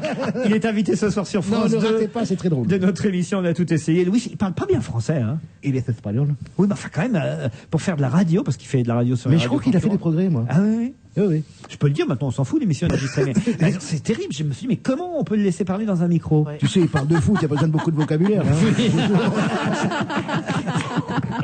Le casse-tête de la suppression du jour férié, c'est l'occasion de quitter le sport pour revenir à quelque chose qui intéresse tout le monde, un jour férié en moins. Ce sera le lundi de Pentecôte. Monsieur Raffarin en a décidé ainsi, même si apparemment, d'après ce que dit le Parisien ce matin, la mesure simple sur le papier s'avère très difficile à mettre en œuvre. D'abord, qui va décider de ça? Il va y avoir une loi à l'Assemblée, ça Il se va vote se fâcher avec les curés. Non, mais non, parce que c'est le dimanche la fête. Ah. Le lundi de Pentecôte était un truc qui a été férié quand on a C'est bien fait tous quand les jours Guigui fériés. nous parle de la Bible, vas-y. Et je suis l'inventeur de la Bible, qu'est-ce que tu m'emmerdes? C'est les Juifs qui ont inventé la Bible. Non mais attends, c'est quand même extraordinaire. C'est vrai. C'est vraiment extraordinaire d'avoir des renégats qui viennent tout d'un coup raconter comment on a écrit. Nous avons écrit la Bible, et alors bon. Et alors? Non. Mais tu l'as vendu combien? La fête, c'est le dimanche. Le lundi de férié de Pentecôte a été férié pour se reposer de la fête du dimanche. C'est-à-dire que ce jour-là, tout le monde travaillera et que l'argent gagné ira dans une On a caisse. du mal un peu à C'est comprendre. comme la pas vignette. compris. C'est comme la vignette. Voilà, c'est comme la Expliquez-nous. vignette. C'est comme la la vignette vignette. automobile, c'était déjà pour les vieux. Docteur Alfonsi, Et maintenant, expliquez-nous. il va falloir qu'il y ait un jour férié en plus de la vignette pour payer. Mais j'ai pas compris. Alors, il va être pas férié. Mais c'est- Non, on va tout le monde travailler. On va travaillera. travailler Bon, et alors pour quoi rentrer de l'argent dans les caisses. Mais les sous que tu aurais pu gagner ce jour-là, Charlotte, tu me suis. Tu vas Eh les bien, donner. Ces sous, ils vont être pris et mis dans une grosse cagnotte qu'on redonnera aux vieux. C'est un peu Tout comme le le monde super va loto. travailler gratuitement. Gratuitement. Voilà. Quand tu le dis comme ça fait rire, non? Et c'est marrant ou pas? D'accord, ça fait Non, chier surtout. moi, ce que je trouve drôle, c'est que concomitamment, j'adore employer des mots comme ça, on baisse les impôts et on décide de travailler un jour férié. Enfin, je veux dire, il y a quand même un truc là qui, non, ça vous semble C'est pas Poitevin, un peu c'est Poitevin, curieux? ça, Oui, c'est un Poitevin, hein. culture du Poitou. Poitevin, C'est un peu Poitevin comme Oui, c'est raisonnement. Poitevin. Il ne prendrait pas un tout petit peu pour des comptes? pas Non, plus, non alors là, Hein tu exagères. Quittons le lundi de Pentecôte pour la télévision avec un nouveau projet de télé-réalité. C'est M6 qui va lancer cette émission dont voici le titre. Ça va vous plaire, Isabelle Motro. Papa échange maman. Oh, Oh, comment elle a fait? C'est Becbédé qui a inventé ça. non, tu rigoles. C'est Marco-Olivier Fogiel qui produira cette émission. Moi, je sais, il m'a même demandé de réfléchir à un titre, Marco. Je peux vous mettre dans la confidence parce qu'au départ, il aimait pas trop ce titre, mais c'est M6 qui impose ce titre. Papa, c'est même papa a échangé maman. Je vous en explique le principe. Le concept de cette émission se passe avec de vraies familles, volontaires évidemment. Pendant 15 jours, 2 familles au mode de vie de préférence opposé, vont s'échanger les mamans. Voilà, c'est-à-dire qu'une maman va aller dans une autre famille et voilà, les mamans sont interchangeables en gros. Et on va voir si vraiment elles le sont, si c'est possible. Sophie, imaginez par exemple. Attends, déjà, j'ai du mal à supporter mes mômes. S'il fallait que je supporte ceux des autres, moi, C'est le j'éclate. principe. papa a échangé maman. Alors ça va jusque dans la chambre à coucher avec la petite caméra branchée au bout du lit, non? Ça, j'avais pas pensé à ça. C'est clair, je veux dire. Si... Tu penses qu'M6 n'y a pas pensé? Sûrement pas. Hein. Mais tu soupçonnes les chaînes de télévision de trucs incroyables. Je suis méfiant. Et pourquoi on n'échange pas papa? Pourquoi c'est maman? Ça, finalement, on n'échange papa, puisque maman échange... Et le papa, où il va? L'autre maman... Elles échangent de foyer. C'est une boîte échangiste à la télévision. Exactement. Qu'est-ce qui nous emmerde? Moi, j'avais proposé à Marco comme titre double foyer. Je trouvais que c'était plus joli. Très bien. C'est plus marrant. C'était plus marrant. Bravo. Mais ça fait un peu émission de troisième âge, mais c'est Ouais. bien. Ouais. En plus, tu peux trouver un sponsor formidable. Le vieux c'est vrai. je suis sûr. Ah oui, ce qui serait drôle aussi, c'est qu'ils changent une maman de 60 ou 70 ans contre une maman de 20 ans. Ah non, ça va pas être possible. Ça marche plus. Ça va pas être possible parce que je Groseille, Bien sûr. La vie est Bien un sûr. long fleuve. Avec la maman qui va revenir du supermarché avec le saucisson à l'ail, etc. Chez des petits chicos qui sont habitués à manger des cornflakes et des machins. J'ai la suite, parce que moi. je vous ai pas tout expliqué encore du concept. La première semaine, les candidates, les deux mamans, devront se plier au choix de vie et aux manies de la famille qu'elles occuperont. Mais la semaine suivante, elles pourront en faire à leur guise. C'est-à-dire qu'en fait, la première semaine, elle fait comme la maman qu'elle en passe, et la deuxième semaine, elle dit attention, maintenant là c'est moi qui commande, je vais faire comme je veux. C'est intéressant quand même, c'est de voir un peu comment une maman... Non mais je trouve ce concept... Mais c'est valable avec les enfants ou c'est valable aussi avec le mari, les ça comportements? c'est le détail que je n'ai pas. Parce que le mari, on peut pas le chasser. Croustillant. C'est le détail qui va faire regarder les gens. C'est ça Alors, ça dépend comment c'est fait, parce que ça peut être intéressant. Oui. Ça peut être intéressant parce que pour ceux qui ont des enfants autour de cette table, on sait à quel point nos enfants trouvent toujours que c'est mieux ailleurs, au contraire, ou qu'au contraire c'est beaucoup moins bien ailleurs. C'est pas faux. Donc je trouve que c'est pas forcément. Ça dépend comment ils le traitent. Oui, on peut faire confiance à M6 pour le traiter avec subtilité, tendresse et humanité. Elle n'est pas près de retrouver du boulot, celle-là. pense. Après, elle s'étonne. Le disque dans le rouge. C'est à cause de ça justement qu'elle est engagée. Voilà, ici en tout cas. Tous les clignotants sont au rouge, indique le directeur général du syndicat national de l'édition pas porno, phonographique. Avec une baisse en valeur de 9% sur le premier semestre, le marché du disque en France affiche un net tassement. Voilà. Du disque ou du CD? Du CD, oui, du CD, le disque, le CD, un disque CD. Ah bon? Pourquoi, quelle différence vous faites? Parce que le disque, pour moi, on dit plus un disque. Mais lui, on dit un disque, mais c'est un CD. Bah, on dit plus un disque, ça fait un peu de beauté, les gars. Oh là là, vos enfants, alors.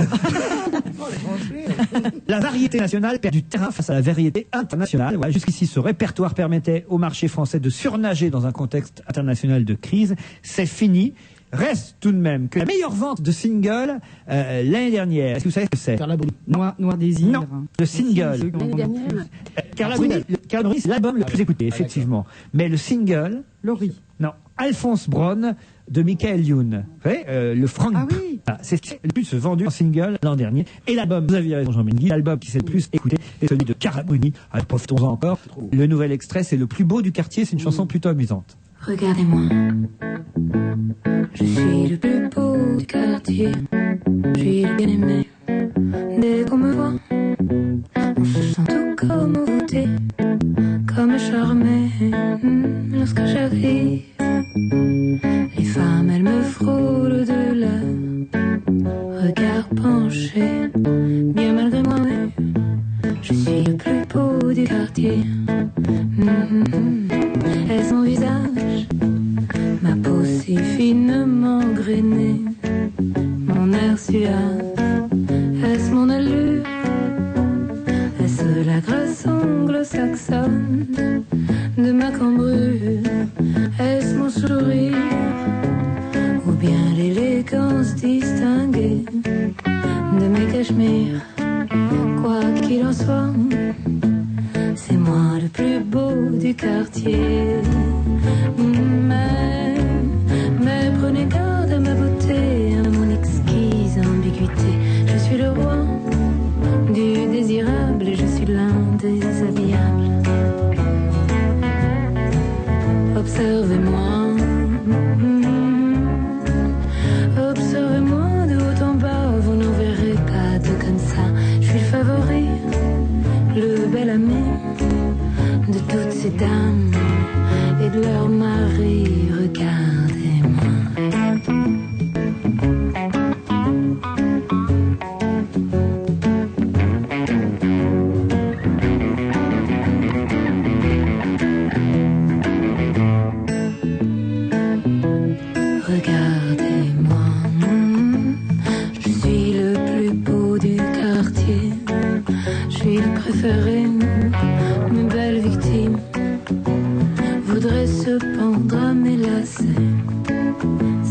copines. Les beaux messieurs, eux, voudraient tellement me déshabiller. Ça les obstine, bien malgré moi, oui, bien malgré moi. Je suis le plus beau du quartier.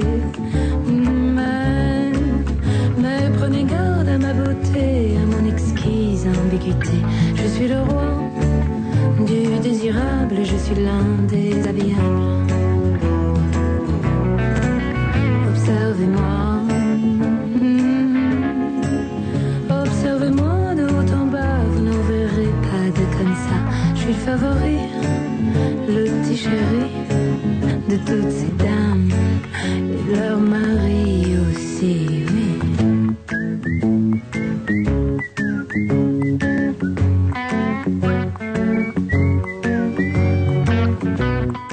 Après la plus belle du quartier de Clara Burni, j'ai du mal à le dire, on va retrouver la plus belle de son quartier à elle, notre Clara Burnet à nous, Monique Pantel.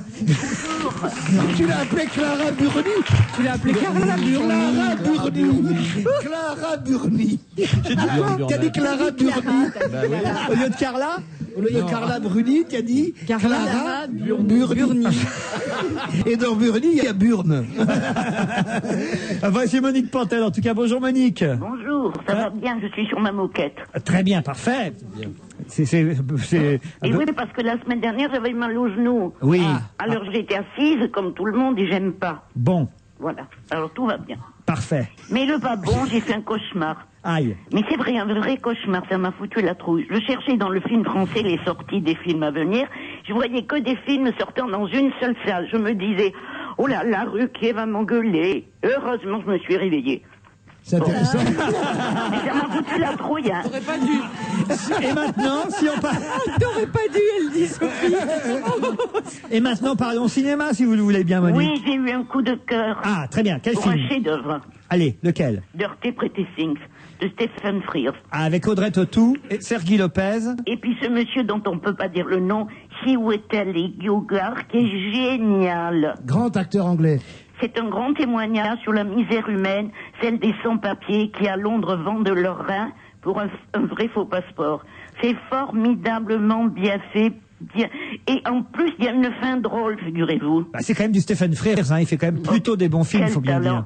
Et il faut signaler qu'Audrey Tautou, elle n'est pas que la fille d'un film, elle est géniale. Hein. En petite émigrée turque. C'est assez compliqué à raconter, mais c'est ne le racontez pas. beau. Mais c'est magnifique. Et la fin est sublime. Parce qu'à la fin, il y a un pied pas, vous racontez pas la fin. Je vous dis qu'il y a un pied de nez contre les méchants de ce monde. C'est fabuleux. Bravo, Stephen Frears. D'accord avec ça, Isabelle Motro? Oui, entièrement d'accord. Passons à Bruce Tout-Puissant, un film avec Jim Carrey. Alors lui, il n'a que 500 salles, à lui seul. 500 salles? Ouais. 500. Il cartonne au box-office, et moi, il m'a rasé. Ah ouais? C'est con, c'est sirupeux, c'est bête, c'est une américanerie de plus. Jim Carrey... Une américanerie même, vous pourriez dire. Oui, connerie. Jim Carrey en fait des tonnes comme d'habitude. On se demande pourquoi Dieu, il n'arrête pas de demander à Dieu de venir le voir, pourquoi Dieu se dérange-t-il pour cette espèce de type qui fait chier tout le monde, y compris son chien et sa femme.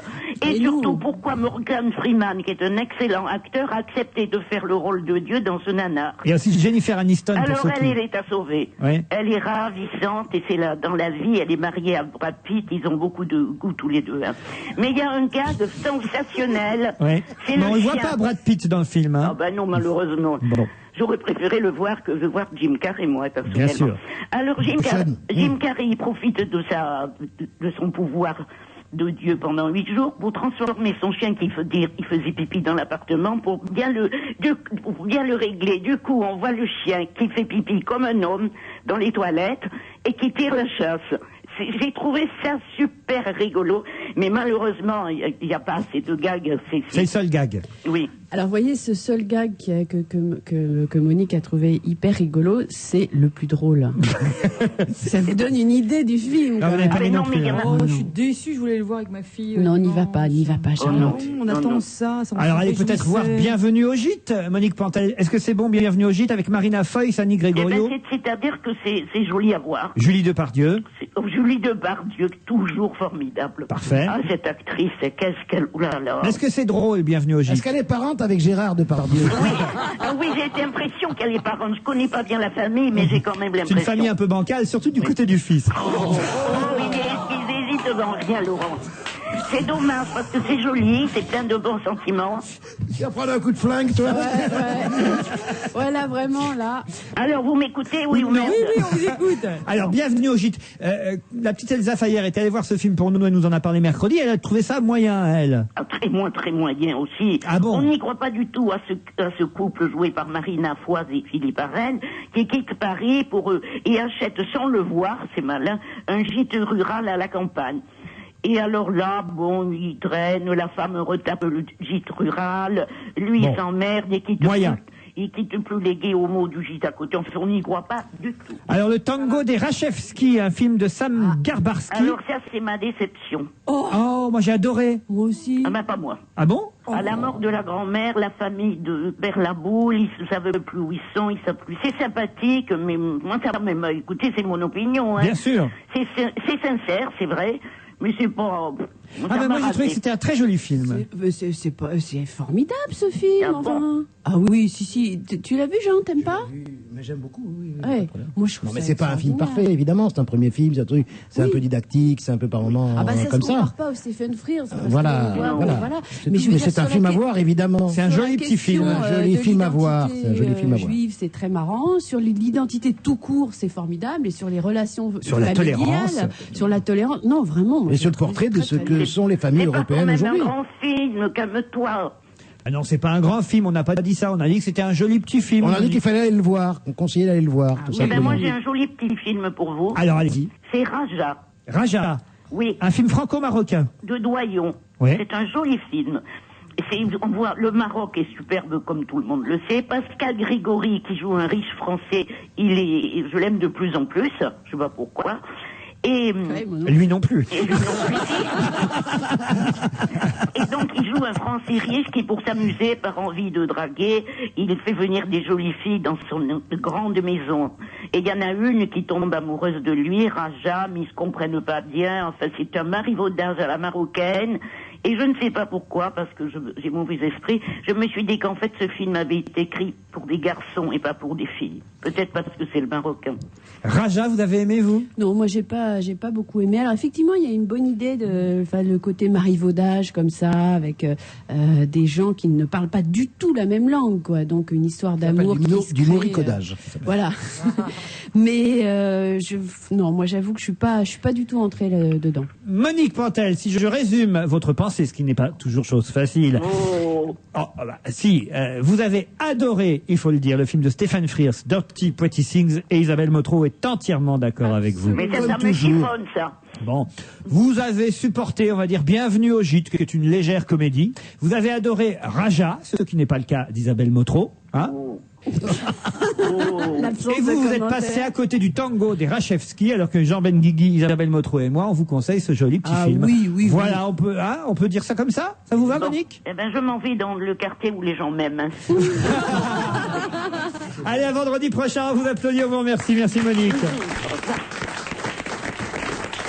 Des petites choses, non, à conseiller, à lire, à voir, moi, Sophie? je reconseille la pièce, des cailloux je plein vais y les aller. poches avec Éric Métayer. Au La Bruyère, à Paris. Voilà, et Christian Pereira. Et oui, c'est très bien. Parfait. Sophie Garel? Je me suis fait piéger, je suis allé voir le professeur Escande. Ah oui? Qui Sur fait scène une conférence sur la dermatologie. J'aurais été plus aimable sur mon commentaire s'il avait distribué des petits échantillons et des produits pour ma peau à la fin, parce que pendant 1h30, on dirait Pierre-Jean Vaillard, je sais pas, vous l'avez pas connu, vous êtes trop jeune, mais moi j'ai connu. Voilà, on dirait un chansonnier pince sans rire, mais pas drôle, qui nous parle Mais sans rire. qui nous parle de l'acné, de la chirurgie esthétique. Un pince sans rire avec les pinces, puisqu'il est médecin, mais sans rire. J'ai été Service prise commandé. C'était gratuit, service j'imagine. commandé, et c'est vraiment, il y avait que 40 personnes, c'était le premier jour, à mon avis, ça va. Oui, mais si c'est contagieux. Ça fait partie encore de ces gens très médiatisés que Non, mais qu'on c'est entend honteux. à la Moi, je sais radio, pourquoi à c'est la honteux, parce télé, que- qui font du théâtre et qui font sûrement très peu de dermatologie. Non, C'est parce Du que- théâtre ou c'est... C'est du un théâtre. vrai médecin, c'est le professeur Escande qu'on Je trouve ça honteux, parce que si Charlotte ou moi nous voulions ouvrir un cabinet de dermatologie, on pourrait pas le faire. Bon, moi, je suis gêné. Moi, On va enchaîner, c'est le titre de l'émission que vous écoutez chaque jour entre 16h et 18h et que vous réécouterez lundi. Bon week-end!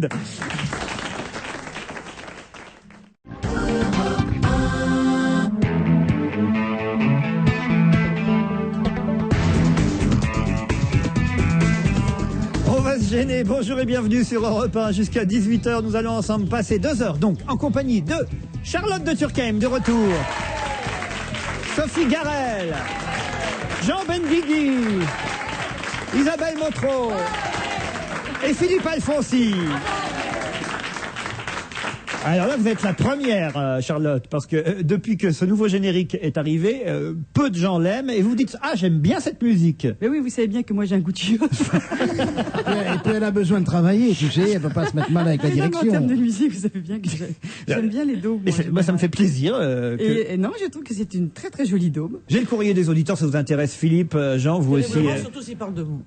Oui, il y a beaucoup de courriers pour vous, mais ça commence d'abord par Caroline qui m'écrit « Je profite de votre émission pour vous demander de bien vouloir féliciter Charlotte de Turckheim lorsqu'elle viendra vous voir pour sa prestation dans le feuilleton de l'été sur France 2. Elle était vraiment géniale, ainsi que toute l'équipe d'ailleurs. Ce fut vraiment un plaisir de suivre cette histoire, même si le titre du feuilleton Canicule n'était peut-être pas bienvenu pendant cet été 2003. Mais attends, mais au contraire, Caroline. Au contraire.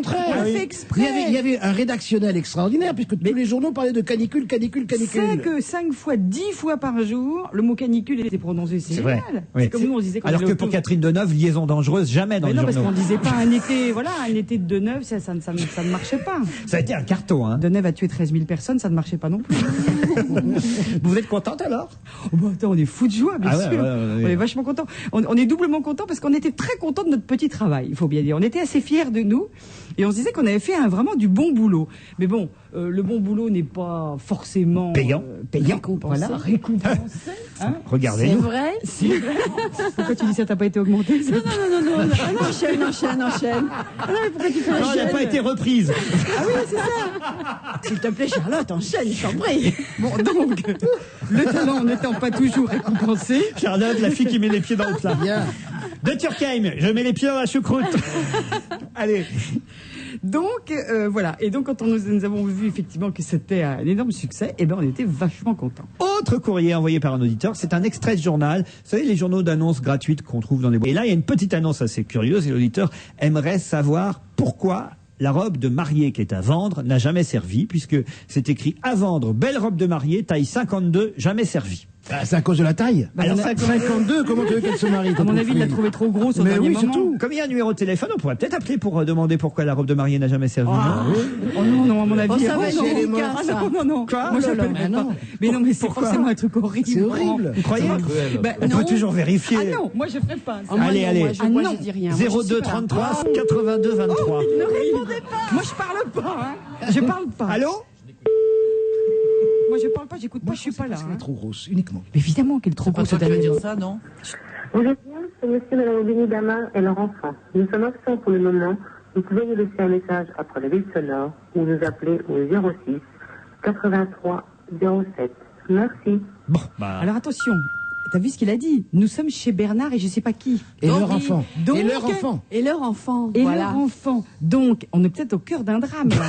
Non, mais Attendez, c'est pas canicule pendant pendant tout le mois de septembre. Ah non, mais là- ça y est, ça vous a travaillé votre affaire. Attends, l'autre, elle revend sa robe de mariée. Elle l'a jamais mise. Elle fait du 52. On appelle, visiblement. Vous voulez garder le secret? Non, à moins que. Peut-être qu'il y a une chose optimiste. Elle faisait du 52. Pour son mariage, elle a fait un grand régime amaigrissant. Elle a acheté du 38 et elle a revendu à 52. Mais non, mais je sais, elle peut-être. faisait du 52 parce qu'elle était enceinte. Oh là là, moi je sens que c'est. Oh là là. Elles étaient peut-être plusieurs pour le mariage. Elles étaient dans la robe. Elles étaient deux dans la robe. C'est ça, C'est pour ça. 2,38, ça fait un 52. Vous avez eu 30, une c'est belle, plus excitant. une belle robe de mariée, vous? Oui, Sophie oh la honte. J'ai voulu la réessayer. Enfin, j'en ai eu plusieurs des robes de mariée. J'ai quand même très demandé. Et alors, j'ai essayé. Pauvre J'ai fille, essayé là, la oui. première. C'est une honte. Je mets pas un bras, dis donc. Vous, Charlotte, vous avez eu une robe Moi, de... je suis un petit peu comme Sophie, j'en ai un petit peu plusieurs. Ah oui, oui. Une pour chaque saison. Et quand vous les même. gardez à chaque fois? Bah oui, mais enfin, c'est vrai que, quand même, au bout d'un moment, j'ai presque honte. Moi, j'ai un placard entier de robes de mariée. Surtout que mes filles, surtout que je dis à ma fille que tu l'as, parce qu'elle parlait de robe de mariée. Oh, bah, tu la vois comment? Elle me dit, ma première robe de mariée, elle sera. Je lui dis, comment ça, ta première? Mais t'envisages d'avoir plusieurs? Elle me dit, bah oui, comme toi.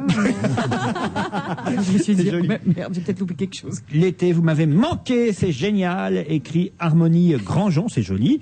Qu'est-ce que j'ai d'autre à vous proposer? Pourquoi les petits scouts sont-ils toujours bien coiffés? Ah oui, mais ça c'est dégoûtant à raconter ça. Parce que le grand chef lui dit, tu diras pas à tes parents. Hein. En leur frottant la tête. Ah, c'est vachement radiophonique, ouais. C'est vachement radiophonique. C'est pour la télé, ça. Elle est bien. Elle est terrible. Qu'est-ce que j'ai d'autre? J'en ai une terrible Allez-y, blague. oh bah, allez-y, Horrible, allez-y, horrible. C'est une blonde qui sort de chez son médecin. Et alors, le médecin, elle dit à son médecin, qu'est-ce que vous m'avez dit déjà, docteur? Gémeaux, Sagittaire, Bélier? Non, madame, je vous ai dit cancer. Cancer. Elle est horrible. Elle est horrible. Oh, mais J'ai un auditeur, Pierre Fortin. Regarde, tu verrais la tête de Sophie Garret. Il est plus terrible que nous encore, monsieur C'est Fortin. pour éloigner le mauvais sort. Monsieur Fortin nous envoie une blague, pire encore, hein, il dit un cambrioleur c'était dans les journaux ce matin, un cambrioleur a réveillé Jeanne Moreau, vous savez, pour lui voler ses bijoux. Et le type dit, il est courageux le mec de voir Jeanne Moreau au réveil. Ils sont salauds les gens quand même. Vous êtes pire que nous les auditeurs, Ouais, voilà, je tiens à le dire. Un chômeur belge, ça c'est Guillaume qui m'envoie cet email, un chômeur belge tombe en arrêt devant la manchette du journal Le Wallon Libre, qui est un journal, n'est-ce pas là-bas, et il voit ce titre en manchette du journal, on recherche 2 Français pour viol. Et lui il dit, c'est pas juste, ils se foutent de notre gueule, c'est toujours à eux qu'on propose les meilleures places. C'est bête. Bon. Qu'est-ce que Oui, j'ai d'autre? donc Ah, une toujours- question. Toujours de bon goût, donc. Sandrine qui me demande, puisque cette saison, vous êtes en direct le lundi, le mardi et le mercredi, quand sont les émissions en direct? Quand sont les émissions enregistrées? Comment faire pour assister à l'émission? Eh ben, voilà, Sandrine, je vous le dis, nous sommes ici, rue François 1er, entre 16h et 18h du lundi au mercredi. Nous enregistrons une autre émission le mercredi soir vers 19h30 et le vendredi matin à 9h30, hein, c'est ça? 9h30. J'ai l'impression qu'il est 6h du matin. Et si vous voulez vous inscrire, vous vous inscrivez auprès d'Olivier Dash au 01 47 23 18 04. 01 47 23 18 04. Voilà, Elle était c'est drôle, fait. cette histoire. Mais non, de temps en temps, c'est bien de redire quand même un peu les choses, non? Vous C'est n'êtes pas important. d'accord? Un peu de musique, si vous voulez bien. Roger Marino, vous connaissez? Ah oui. Vous connaissez-vous? Moi, j'ai connu Marino Marini. Non. Eh oui. Roger Marino, il est décédé. Il est mort. Voilà, il est mort. Auteur-compositeur. Il est décédé le 24 août à l'âge de 73 ans. C'était un interprète, humoriste. Il a pendant 17 ans été artiste visuel au Crazy Horse Saloon. Vous vous rendez compte un peu? Mais pourquoi on le connaît, Roger Marino? Parce que c'est lui qui a écrit et composé ça.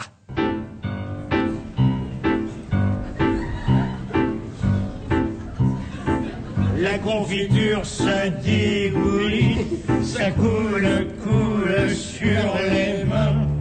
Ça passe par les trous de la tartine. Pourquoi y a-t-il des trous dans le pain? Bien sûr, on peut avec du beurre. Les trous, on peut bien les boucher. Ça ne sert à rien, c'est un leurre, car ça coule par les côtés. Faudrait contrôler sa tartine, la tenir droite exactement. On la met en bouche, ça coule irrémédiablement. Et ça vous coule dans la manche, et ça vous longe le pourpoint, de l'avant-bras jusqu'à la hanche, quand ça ne descend pas plus loin. Et quand ça coule pas, ça tombe. Le pain s'écrase entre les doigts. Ça ricoche puis ça retombe. Côté collant, ça va de soi. On tente de passer l'éponge. On en met plein ses vêtements. Plus on essuie, plus on allonge. Plus on frotte et plus ça s'étend. C'est pour ça qu'il y en a qui préfèrent manger de la crème de marron. Ça colle au pain, c'est sans mystère. C'est plus commun, mais ça tient bon. On fait l'école buissonnière. De retour, on prend l'escabeau. On va tout droit vers l'étagère. Pourquoi tourner autour du pot? Qu'elle soit aux fraises à la rularde, pour l'ingurgise de bouillon. La confiture, on la chaparde, on l'aime clandestinement. Puis un jour, on est bien en place, on met le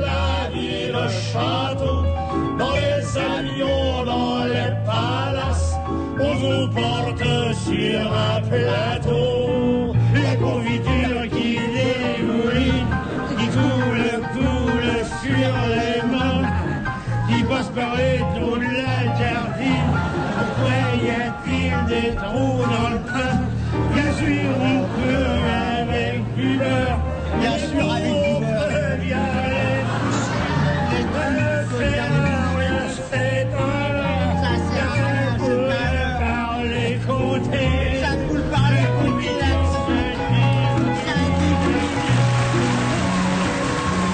Les frères Jacques, la confiture, une chanson donc écrite pour la musique et pour le texte par Roger Marino. Voilà, on lui rend un petit hommage à monsieur décédé. C'est un exercice qu'on avait à faire au cours de théâtre, ça. La confiture, Oui. si les gens rient, parce que c'était en live, l'enregistrement qu'on vient d'entendre, c'est évidemment parce que les frères Jacques, en plus, étaient d'excellents mimes qui mimaient la confiture qui dégoulinait le long de leur collant, puisqu'ils étaient en collant, hein, j'imagine, avec leur chapeau. De leur colon? De leur? Non, collant. Ah, pardon.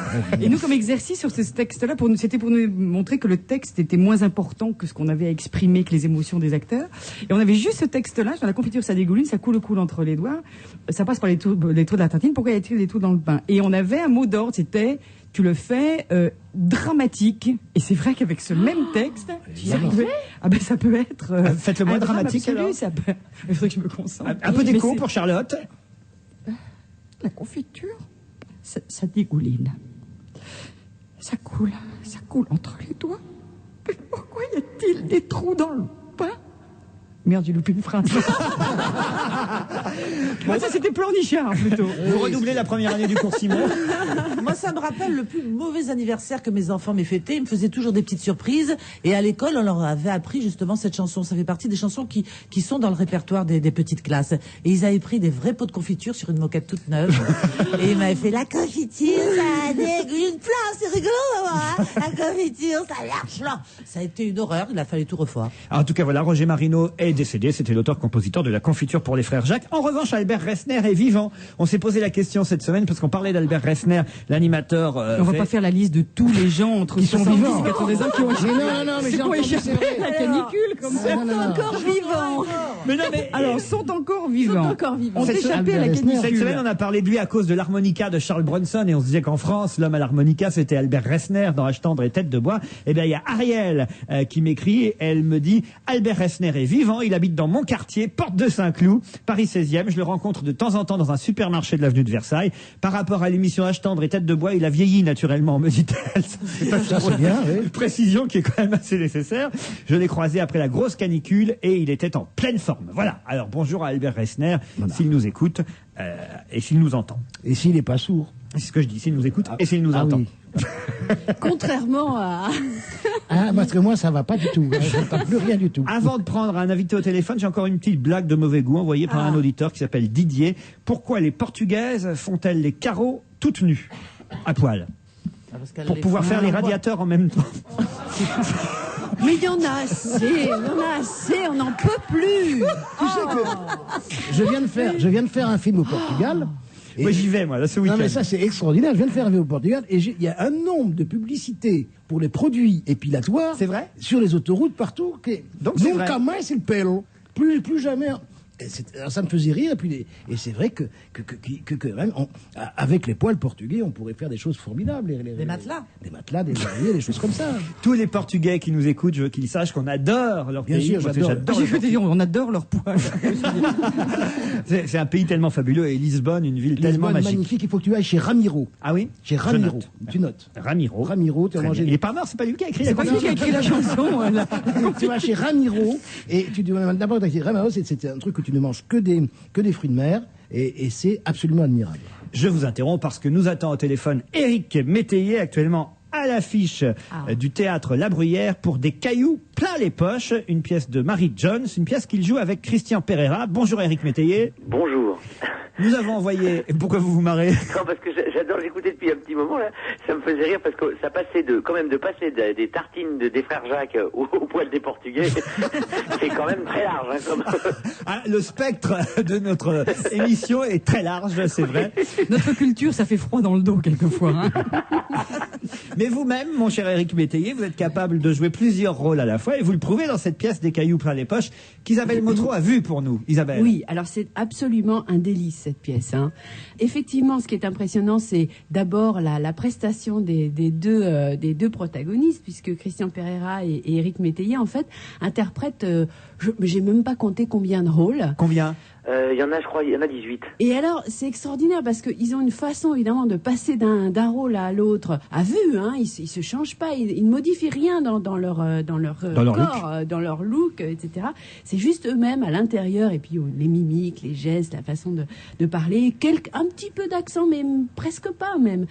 Et on voit réellement 18 personnages. Quels sont ces personnages ? C'est quoi le thème de la pièce des Cailloux plein les poches ? Le thème de la pièce, ça se passe dans un village irlandais qui est envahi, c'est le cas de le dire, par une équipe de tournage américaine.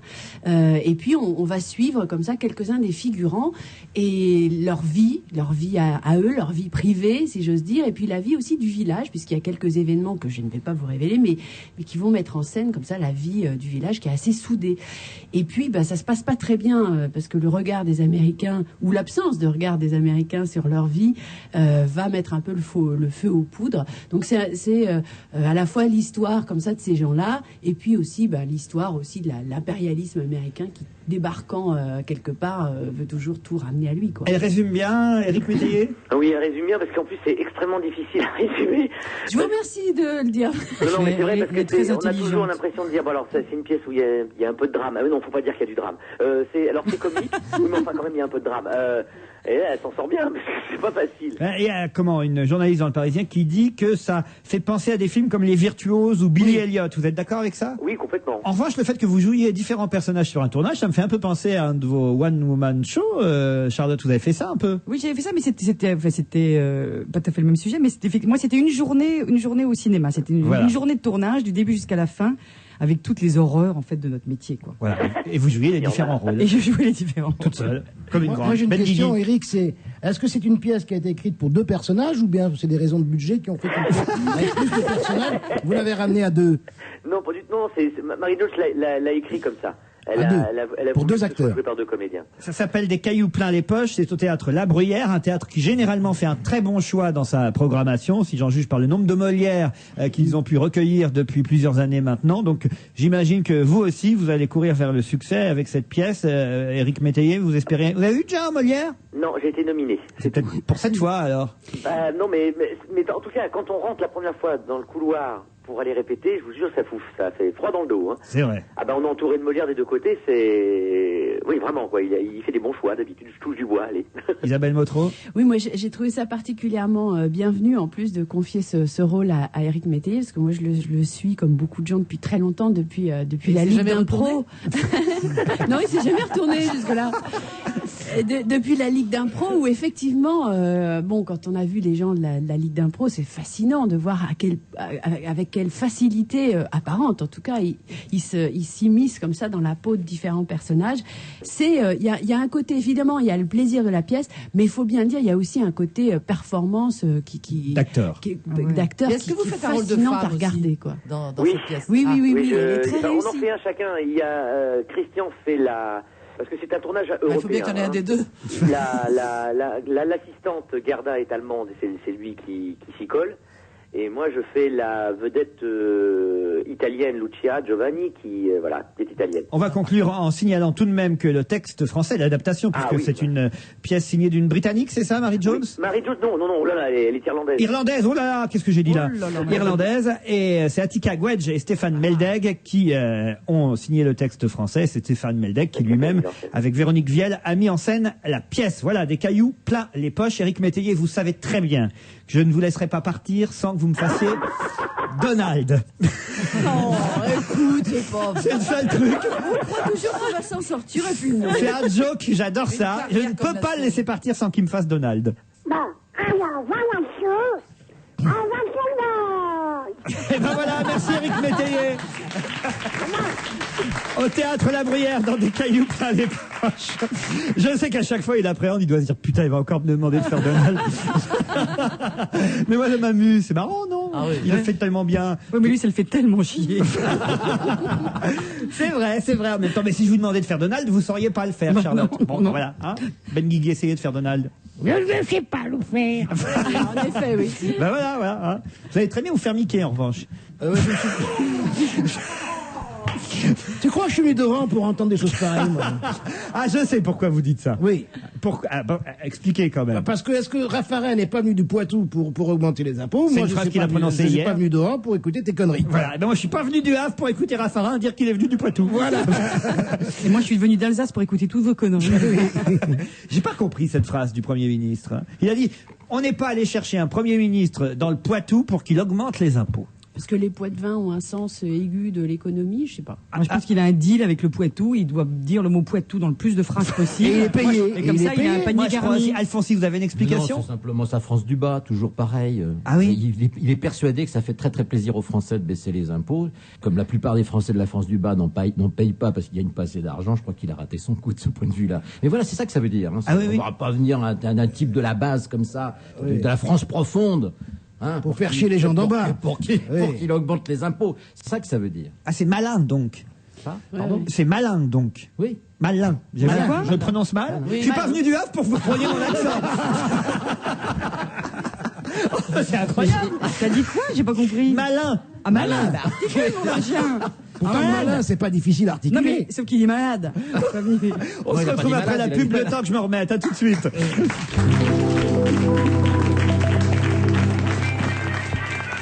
Si pour vous, la musique c'est ça, vous allez être surpris. Les 6 et 7 septembre, Sony vous invite au Sony Dream World, un événement exceptionnel pour vous émouvoir, vous étonner et vous faire vibrer. Partez à la découverte des technologies et des jeux de demain, de l'actualité cinéma de la rentrée et rencontrez les artistes du moment.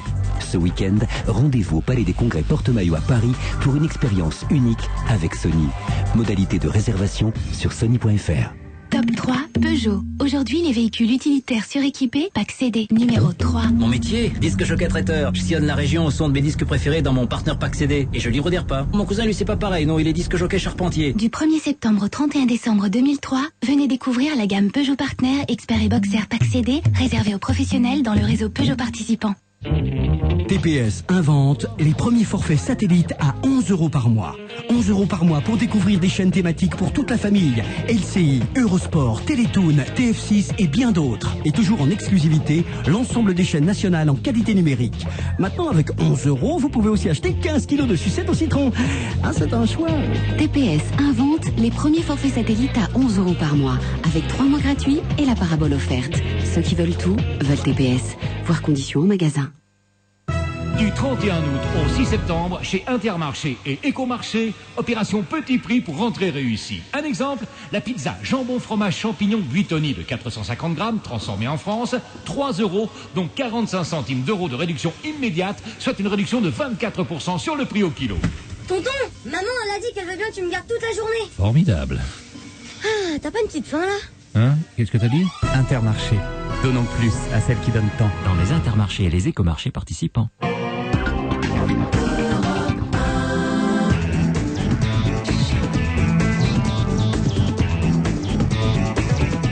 On va se gêner la suite, toujours avec Philippe Alfonsi, Charlotte de Turckheim, Sophie Garel, Jean Benguigui, Isabelle Motro.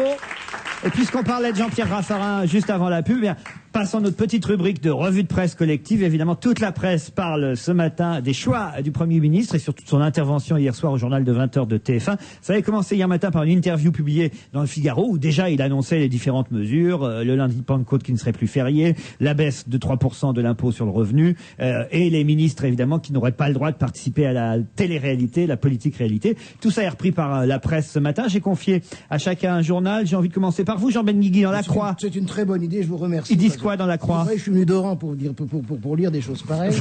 Ce que je voulais vous dire, c'est que j'ai à commenter un article dans La Croix qui est très bien fait. C'est une enquête, c'est même pas un articulé, c'est un article. Et une enquête, ils se sont mis assises. Il y a Jean-Claude Bourbon, Florence Courret, Adbélie Hoffner, Sébastien Maillard, Benjamin Perel et Cécile Rouden. Ça y est, ton temps imparti. Voilà. Et donc c'est un grand truc exhaustif sur tout le programme économique et sur tous les impôts. J'ai retenu quelque chose. C'est surtout, est-ce que l'Europe peut sanctionner la France ou pas? Ah voilà. À cause du déficit. Parce que là, dépassé. je nique Bruxelles, ce qu'il a fait hier, le Premier ministre. Il dit Bruxelles, je suis pas venu du Poitou pour obéir à Bruxelles. C'est à peu près ce qu'il a dit. En gros, ce qu'il a dit.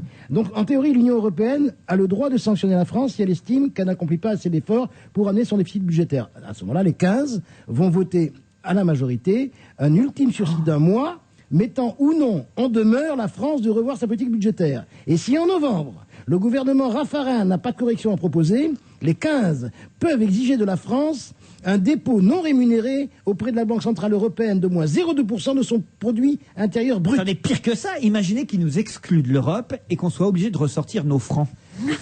Ça, c'est formidable. Non, mais vous imaginez un peu le bordel dans le pays. Et de retraduire les francs en euros, c'est compliqué. Divisé par 6,55, ça va être un bordel monstrueux. Charlotte de Turckheim, je vous ai confié l'humanité sur le même sujet. L'humanité, mais comme vous l'avez confié, j'ai eu 2 minutes pour le lire, donc j'ai juste vu, comme tout le monde, qu'il y avait une baisse d'impôts qui, moi, évidemment, m'enchante, personnellement, égoïstement. Et je me dis que... et pourquoi ce serait pas quand même aussi une façon de relancer l'économie? Comme j'y connais rien, j'aurais tendance à dire qu'après tout, ils ont toujours augmenté les impôts et que ça s'est pas amélioré. Donc peut-être qu'en les diminuant, ça va peut-être faire l'effet inverse, je ne sais pas. Donc en tout cas, essayons. Alors ce que dit la gauche à ça, j'ai entendu Julien André s'exprimer hier dans le journal de 20h suite à l'intervention de Raffarin.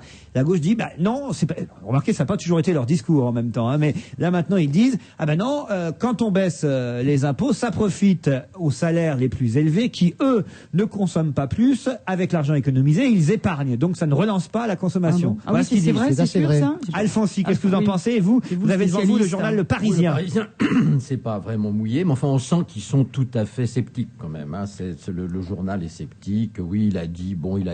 Il a surtout dit que il prenait un pari risqué. Bon voilà, donc tout le monde croit à un petit peu ce ton-là. Il y a qu'une chose très très amusante, moi je trouve, dans ce qui a été dit hier par Raffarin, c'est que comment vous allez quand même pas nous comparer à la Belgique, au Luxembourg et même à cette Italie là. Non, nous il faut nous comparer l'Allemagne. Non, les États-Unis et le Japon. Nous on a des charges militaires, nous on a des charges au niveau de la planète. Et en effet, il dit que vous comprenez. Alors là, bien évidemment, si on se compare aux Américains, alors là, le déficit américain, il est monstrueux, oui, il est planétaire et ils vivent tous à nos crochets. Il y a d'ailleurs un commentaire dans le journal, ils disent oui, sauf que les États-Unis et le Japon sont pas dans l'Europe. En plus, oui. Isabelle Motro. Alors moi j'ai eu 20 minutes. Journal gratuit. Pour voir la différence, justement. Alors, je l'ai lu en 20 secondes, l'article, donc effectivement, il y a un truc en relation. Et j'ai mais est-ce qu'ils disent l'essentiel? Voilà, ils disent l'essentiel. Il n'y a absolument pas de point de vue, mais bon, c'est normal. Ils disent l'essentiel et ils donnent même la citation. C'est pas la peine d'aller chercher un premier ministre dans le Poitou, etc., etc. Donc ça, c'est pas mal. Ça c'est bien parce que je vais vous dire, moi je l'avais entendu hier, je l'ai recherché partout dans les journaux ce matin et je ne la retrouvais pas. Donc ça veut dire que c'est dans 20 minutes qu'ils la reprennent. Et ils ont ajouté quand même un truc que j'avais pas vu ailleurs, mais j'ai peut-être pas fait attention. Le Premier ministre, par rapport aux personnes âgées, là, a annoncé un plan hôpital pour 2007. Ah, c'est bien. C'est quand même dans longtemps, non? 2007. Non, 2007. On va tenir 6 ans. De toute façon, il y a déjà beaucoup de vieux qui ont disparu, donc le temps de renouveler le stock, 2007, c'est bien. Non, c'est de la gestion personnelle, ça s'appelle. Sophie Garel, on vous a confié à vous François. Je vous en remercie. C'est un article signé de mon ami Jean-Pascal Vidot. J'espère qu'il restera mon ami. Voilà, alors, il cite pas beaucoup Raffarin, mais il fait une analyse qui paraît aller avec vos commentaires intelligents. Mais simplement, ce qui m'a intéressé là-dedans, c'est que cette baisse d'impôt ne représente que 50 à 60 euros. Même pas le prix d'une caisse de vin. Par personne, vous dire, évidemment. Oui, pour une année. Oui. Donc même pas le prix d'une caisse de vin pour fêter ça. 50 à 60 euros. 60 tu fais la moyenne. Qu'est-ce que tu fais avec 60 euros? Quand il tu as une famille, tu dois aller faire le donc. marché, les couches culottes et tout. Tu fais rien avec 50 à 60 euros. Et ils disent que ces 50 à 60 euros seraient intéressants parce qu'ils seraient redistribués dans le circuit commercial. Voilà. C'est intéressant de lire tous les journaux. C'est le but de cette petite chronique, cette petite rubrique et cette revue de presse collective. Puis ça vous fait lire, Sophie. Ça veut pas dire que je comprends. Droitier du cheveu. Alors ça va vous exciter cet article. Enfin, vous exciter, pas du tout, c'est pas excitant. Mais ce que je veux dire, c'est que c'est assez étonnant. C'est dans Libération que je l'ai trouvé, ce papier. Écoutez bien. Les cheveux des droitiers tournent dans le sens des aiguilles d'une montre. C'est une conclusion de scientifiques publiée par la revue Genetics.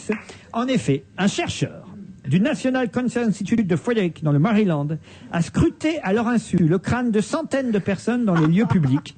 Le verdict est sans appel. 95% des droitiers ont les cheveux qui tournent à droite. Pour expliquer cette bizarrerie, le scientifique avance qu'un seul et même gène est peut-être à l'origine de l'ensemble du processus de latérisation. Là déjà on comprend plus, mais latéralisation, pardon, j'ai dit latérisation. Là on comprend. Oui.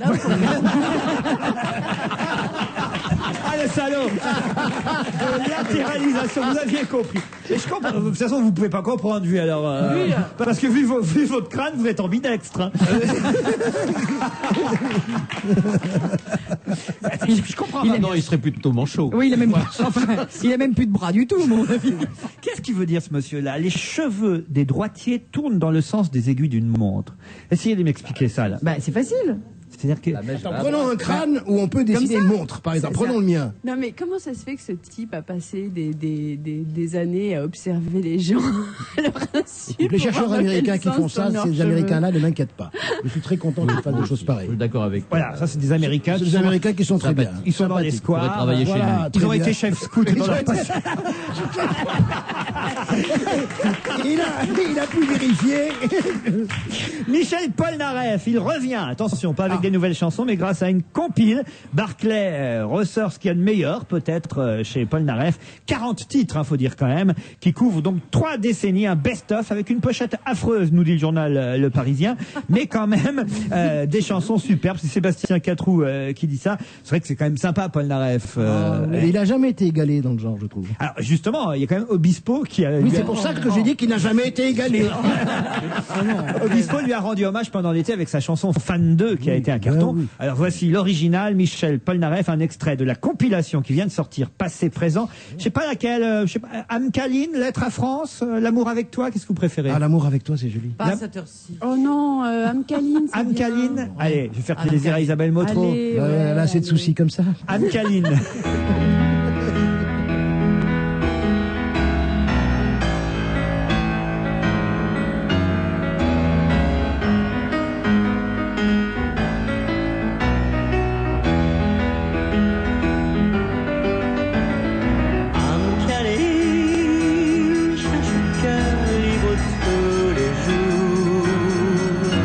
Toutes les nuits, pour la vie.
C'était Michel Polnareff. On a fait le mauvais choix alors. Ah, mais moi j'aurais préféré l'amour avec toi, c'était plus... C'est comment l'amour avec toi? Moi j'aimerais tellement faire l'amour avec toi. Chantez-nous-le. À qui tu Ah, le je peux dis pas, ça? Mais à qui tu je parles? ne vais pas me prendre pour Obispo. Polnareff est assez massacré comme ça, je ne vais pas le mettre non plus. Mais à qui tu penses? T'as tellement envie de chanter cette chanson que tu penses Ah non, à je pense à la quelqu'un. chanson. Oh, j'ai tellement envie de faire l'amour avec toi, c'est à moi, donc c'est à moi que tu parles. C'est à moi que tu parles. Mais je suis victime de harcèlement sexuel depuis des années. Mais Elle me vas-y, poursuit dis-le. depuis des années, Charlotte. Ça suffit. Je vous emmène sur la plage d'Oeil-Plage, justement. Le maire de cette ville, Oeil-Plage, est furieux puisque son littoral a été, enfin son littoral, sa plage a été souillée par l'arrivée de galettes de fioul. Alors là, c'est pas le Prestige parce que on est dans le nord, évidemment. Enfin, je vous dis évidemment non. D'ailleurs, vous savez pas forcément où c'est Oeil-Plage, mais je vous le dis, c'est dans le nord de la France. Oeil-Plage, ça s'appelle Oeil-Plage. Oeil-Plage, c'est dire une plage. Et il soupçonne fortement le Tricolore d'être à l'origine de la pollution. Le Tricolore, c'est le bateau qui transportait toutes ces voitures qu'on a ramenées du fond de l'eau. D'ailleurs, on est en train d'essayer de couper. C'est magnifique, hein, les travaux. Ah oui. J'ai vu à la télévision le découpage du truc. C'est extraordinaire. On dirait un gâteau, dis donc. T'as vu? Un Des millefeuille. immenses tours, comme ça, c'est magnifique. Alors, sauf que là, sur la plage d'Oeil, on trouve non seulement des galettes de fioul, mais j'ai vu ça aux actus hier soir, on trouve des bouts de pare-choc sur la plage. C'est incroyable. La mer ramène des morceaux de voiture. Ah oui, parce que quand il coupe tout. Donc il coupe une voiture juste comme ça. Moi, je propose au maire d'Oeil-Plage, tout simplement de supprimer la plage et d'ouvrir un grand Nord-Auto sur la plage. C'est vrai, les gens cherchent toujours des pièces. Oui. Une casse. Ou une casse. Une belle casse. Voilà, une belle casse. On n'y pense jamais assez sur les plages de faire des casses pour bagnole. C'est vrai. On veut toujours que ce soit propre, soit nickel. C'est comme à Biarritz ou à Anglette pendant l'été. Il y avait des galettes de fioul. Au lieu de les ramasser, ils les auraient laissées. Ça bitumait. On faisait un parking. Parfait. Mais oui, c'est vrai. Tu mets des eurodateurs et c'est là que la commune fait Et du regarde, pognon. en Bretagne, ils font des galettes de céréales, des galettes de blé complet. Bah, eux, justement, dans le sud, ils avaient des galettes de fioul. Ça changeait, voilà. chacun sa spécialité. Chacun sa spécialité. Surtout que la Bretagne, on a eu aussi pendant un moment. Ah oui, c'est vrai. Oui, ah oui. Ah oui. Ah Moi, bon, j'en ai vu, tu c'était en as vu des galettes de fioul.